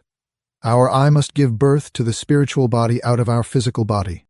Our spiritual body is called Atma. Atma means breath. Through regulated breathing, in meditation, we build our spiritual body. As a matter of fact, with each breath, we inhale or exhale our I. There's a picture. A physical organism, physical body, etheric body, astral body, I and then B, Manas, Buddhi, Atman, spirit self, etc. This drawing helps us to see what is actually happening. Within our external body, which was created by the gods, we form our spiritual body. The I streams into it with every inhalation and out again when we exhale. By regulating our breathing and concentrating on various places in the body, we provide our earthly body with the forces needed for its formation. The I itself has a direct connection with a spot behind the forehead, just a little above the root of the nose. Thinking has a direct connection with the larynx, feeling with the hands and willing with the feet, and altogether with the frame of the body. If we send these forces streaming through our body with the help of regulated breathing, then we are building up our spiritual body. Quote, "In the spirit lay the seed of my body," close quote. And that is the end of Record A, Record B. We need to clearly understand the significance of the fact that we are in this esoteric school and what we are called to do as members of this school. Something that a pupil must learn well is inner independence and freedom. In no way can the pupil be allowed to feel dependent upon any person. Even if one's position in life, one's profession, necessitates a certain dependency in everyday life, nevertheless, one should not feel this dependency inwardly. Inwardly, a person should make him or herself entirely free. All feelings of submission, of subjugation, of lack of freedom must disappear from within the pupil. In external life, there have always been people who were set apart from others as free and noble. Now the pupil should feel him or herself as belonging to those who are free and noble in spirit. Pupils are allowed to feel a certain pride that they belong to them in spirit, though at the same time in complete humility and modesty. They have been chosen by the leaders of humanity so that they might live and work in community with the free and noble. This should bring joy and satisfaction to the pupils. It should also be a comfort when they are not understood by their surroundings, that they belong to a group of chosen people. As many are admitted to the school as ask for it. However, that they ask for it is nevertheless already a sign that they have been led inwardly, that they are prepared to enter into this chosen group. In the course of inner development, certain exercises are given to the pupils through which they can develop their spirit human being. They are to undertake breathing exercises according to instructions from their teacher. These breathing exercises exist to lead to spiritualization. Within themselves, humans have an organ that when they inhale, fills with air, and that when they exhale, is emptied of air. When inhaling, air enters into this organ, into the finest branches. The organ is the lung. The spirit of a human being lives in the air. When humans inhale, they inhale their spirit, and when they exhale their spirit. The human spirit is developed more and more. Therefore, alternately, the spirit of the human being is inside or outside in the world. The growth of the spiritual human being is furthered through inhaling and exhaling. A great deal depends upon what humans add to their spirit when exhaling in terms of thought. Their spirit is assembled through these thoughts. They are building up and creating their spirit through every thought that they add to their breath. Humans did not always have an organ to breathe in the air. If we go back to the earlier planet, the moon, then beings lived there that breathed fire, not air. And so, just as humans now breathe in oxygen and breathe out carbon dioxide, at that time the beings breathed in fire and exhaled cold. There will also come a time when people no longer breathe air in and out. Just as humans create warmth for themselves on the earth by means of their warmth organism, the heart with the circulatory system. So, in a similar way, they will later have an organ of air that will provide their organism with what we now take in from the air, just as our warmth organism now provides us with warmth, which earlier on the moon was absorbed from the environment and inhaled by the beings living then. In the future, humans will be able to metabolize used air within themselves. When that has been achieved, then they will no longer inhale air from their surroundings. Then, they will no longer live in the air. At a later stage on Jupiter, humans will live in the light and inhale light. Just as they now inhale air, and on the moon, they will inhale warmth. One day, the time will also come when humans will live only in the spirit, when they will use their bodies only as instruments. Already now this future time is being prepared. We are living in the 5th day of humankind, in the 5th root race and evolutionary period of our Earth. But in the spiritual world, the age of the 6th dawning has already begun. Their humankind is already living in the dawn of the 6th day. That's the end of that esoteric lesson. Next esoteric lesson was given in Berlin. On October 22, 1906, Record A is notes from Amalie Wagner. Record B notes from Ludwig. Record A, sublime, precious words that could express what we have received are lacking. The masters of wisdom, etc., were certainly among us. The power that streamed forth from our beloved teacher was great. At the end I saw him radiant and youthfully transfigured, and then the holy word, Om. Ah, the past. U, the present, the entire world surrounding us. M, the still unknown future for which we want to live. We are to be pioneers, the elite of humanity. We should feel ourselves exalted, but we should not presume too much, but rather prove ourselves worthy for such a task, for such a position. Not arrogantly, but with humility. The four masters told us again. Master Jesus was the unknown one from the highlands who came to Tauler. Who taught the Gnostics, etc. We should always be getting to know the masters better. To do this, it is necessary to place ourselves back into the past. On the moon, there were not yet any beings who breathed with lungs. They inhaled warmth or absorbed it and gave off cold. In this way they drew warmth from the moon. As the plants make the air breathable for us breathing beings, by inhaling the harmful carbon dioxide that is exhaled by humans and animals, and using the carbon contained therein, and then exhaling pure oxygen. So also on the moon they were beings assigned the function of our present-day plants, namely through exhaling warmth. They retarded the too fast process of cooling. These beings were called fire spirits. They had not yet reached the human stage. Additionally, there were spirits on the moon who had already moved beyond the human state, and helped to prepare breathing with air. Indeed, they were forced to incarnate in bodies that did not have lungs, but they craved oxygen. This was only first prepared on the earth by the growing plant world. Only in the middle of the Lemurian age was the human being far enough along that the living breath could be breathed into it. The first breath drew in oxygen. That was of great significance. The spirits that brought that about were called spirits of air. The fire-breathing dragon is a symbol for the spirits of fire. Jesus was a Sela of the third degree. When he was 30 years old, the following occurred to him. He left his body and Christ took possession of this pure, noble body, the physical, etheric, and astral body. He himself withdrew back to the astral plane where he remained united with the brothers of the White Lodge and achieved the rank of master himself. Moria, his true name, is only given to more advanced pupils, strengthens the will. Kuthumi is the actual master of wisdom. Jesus, the leader of the church, works especially in the life of feelings. We can call upon them when we need them. All 12 masters of the White Lodge have passed through the entire evolution of our earth.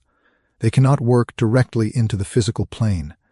We must lift ourselves up to them. Through the school they work upon us, and in us, and through us. The mediator, the teacher of the school, is obligated to answer to no one except him in whose name he speaks. That's the end of Record A. Record B is very short. He spoke from immediate knowledge of and direct acquaintance with the great masters above us who guide our striving and our lives. Kuthumi Moria, Jesus, and Christian Rosenkreutz, the masters of wisdom and harmony of feeling. That's the end of that esoteric lesson. The next esoteric lesson was given in Munich on October 29, 1906. Manuscript from Alice Kinkel. There are quite a few diagrams in this. I will attempt to try to describe them. The law of correspondence between microcosm and macrocosm. Meditation, concentration, and their purpose. The forms of the 5 etheric streams, the tattvas. Sweet is a square with the sides broken. Puckering is actually a crescent moon. Sour is a circle with a dot in the center. Bitter is half of a spiral. Triangle is spicy. This is a sign of the esoteric script, the sign of the human being. And he's talking about a 5-pointed star. This sign is not made up. It is not arbitrary, but rather it is read from the cosmos. Everything is correspondence in the cosmos. Correspondence of the microcosm and the macrocosm. Sub rosa, under the rose, the pentagram. With the point of the pentagram pointed upward, it is the sign of white magic. It expresses within itself the evolution of the forces of the sun. With the point directed downward, it is the sign of black magic, expressing the influence of the evil forces of the earth. Black magicians concentrate their will on the individual in question whom they wish to influence, and they thereby awaken in him or her very specific thought pictures. Number 1. Capital 1, saying, that is the point of the first concentration. the eye consciousness. 2. The consciousness of language, the organ for this is the larynx. Number 3, the uprightness of the human being. Number 4, the actions of a human being. The hands are a human being's tools for work. The creation of personal karma is connected with them. Number 5, the enclosing skin. With this, the human being is a special body, no longer a part of the whole. The human being must bring about a transformation within of what has streamed in and change what flows out into the world from within. Only with the ear is what originally enters the human being retained, and then the larynx gives it back. The purpose of meditation and concentration is to create harmony with oneself and the cosmos, and to create the flow of the cosmos in oneself. The end of the esoteric lesson. The next esoteric lesson was given in Munich on November 1st, 1906. Notes from Teresa Walter, Asuras remained behind on Saturn. On the sun, the spirits of fire. Christ is the region of the spirits of fire. The satanic multitude consists of fallen spirits of fire. On the moon, they are the Luciferic spirit. Lucifer intervened in the evolution of humans in the Lemurian race. He could be included in the Earth's development and works as liberator by giving people independence and enthusiasm for wisdom. Satanic beings began their work in the Atlantean race. Black magic. They are the gods of hindrances. The Asuras are only now intervening in the fifth race. They are by far the most destructive and mainly work in the sexual life. Therefore, in the physical body, the many sexual aberrations of the present age can be traced back to this strong influence. All powers of hindrance manifest themselves in this, that they strive to hold what is imperfect in place, preventing it from being perfected, and attempt to strengthen, develop, and expand the imperfect aspect. Luciferic powers still worked as liberators, for they gave independence, egotism with the power of the eye. We must go through egotism, which is, so to speak, the first expression of the power of the eye. Just as error is the first form of wisdom in an evolving world, and animalistic love is the first expression of the highest spiritual love. Our work is to transform each of these. The separation of the sexes occurred in the third root race. In the sixth root race, it will be overcome. This must be prepared in the sixth subrace. The productive, empowered humans will transform themselves. The productive power in and of itself is the holiest thing we have because it is directly divine. The more divine something is that we drag through the dirt, the greater the sin. The heart and larynx will be the productive organs in us. As the Word became flesh in Christ, so also in the age when Christianity is perfected, the flesh will become Word. That is the mystery of the Holy Grail, the holy lance of love, the fructifying light of the sun that will again unite with Eve. The esoteric brotherhood of the Rosicrucians is the nursery in which the human material for the coming age must be formed. In times of special darkness, especially bright light must constantly arise. Christ was born during the age of Oriphel. When Oriphel again comes into his regency in a few centuries, then the spiritual light that was brought by Christian Rosenkreutz and is now spread must have created a multitude of clairvoyant people who are pioneers working consciously toward the goal that will call into existence the separation into two main streams: a race of good people and a race of evil people. Good and evil are still relatively little differentiated. Our eyes also penetrate very little to the uniform form of the flesh. Now it is a relatively short step from evil to good, from good to evil. If the forces of the masters and those humans who join them with all their strength and will and the powers of the gods of hindrance, also called mammon forces of Satan and the Asuras, and their human followers intervene increasingly powerfully in the life of humanity, then the good will be developed into a divine good and the evil into a something terrible, Antichrist.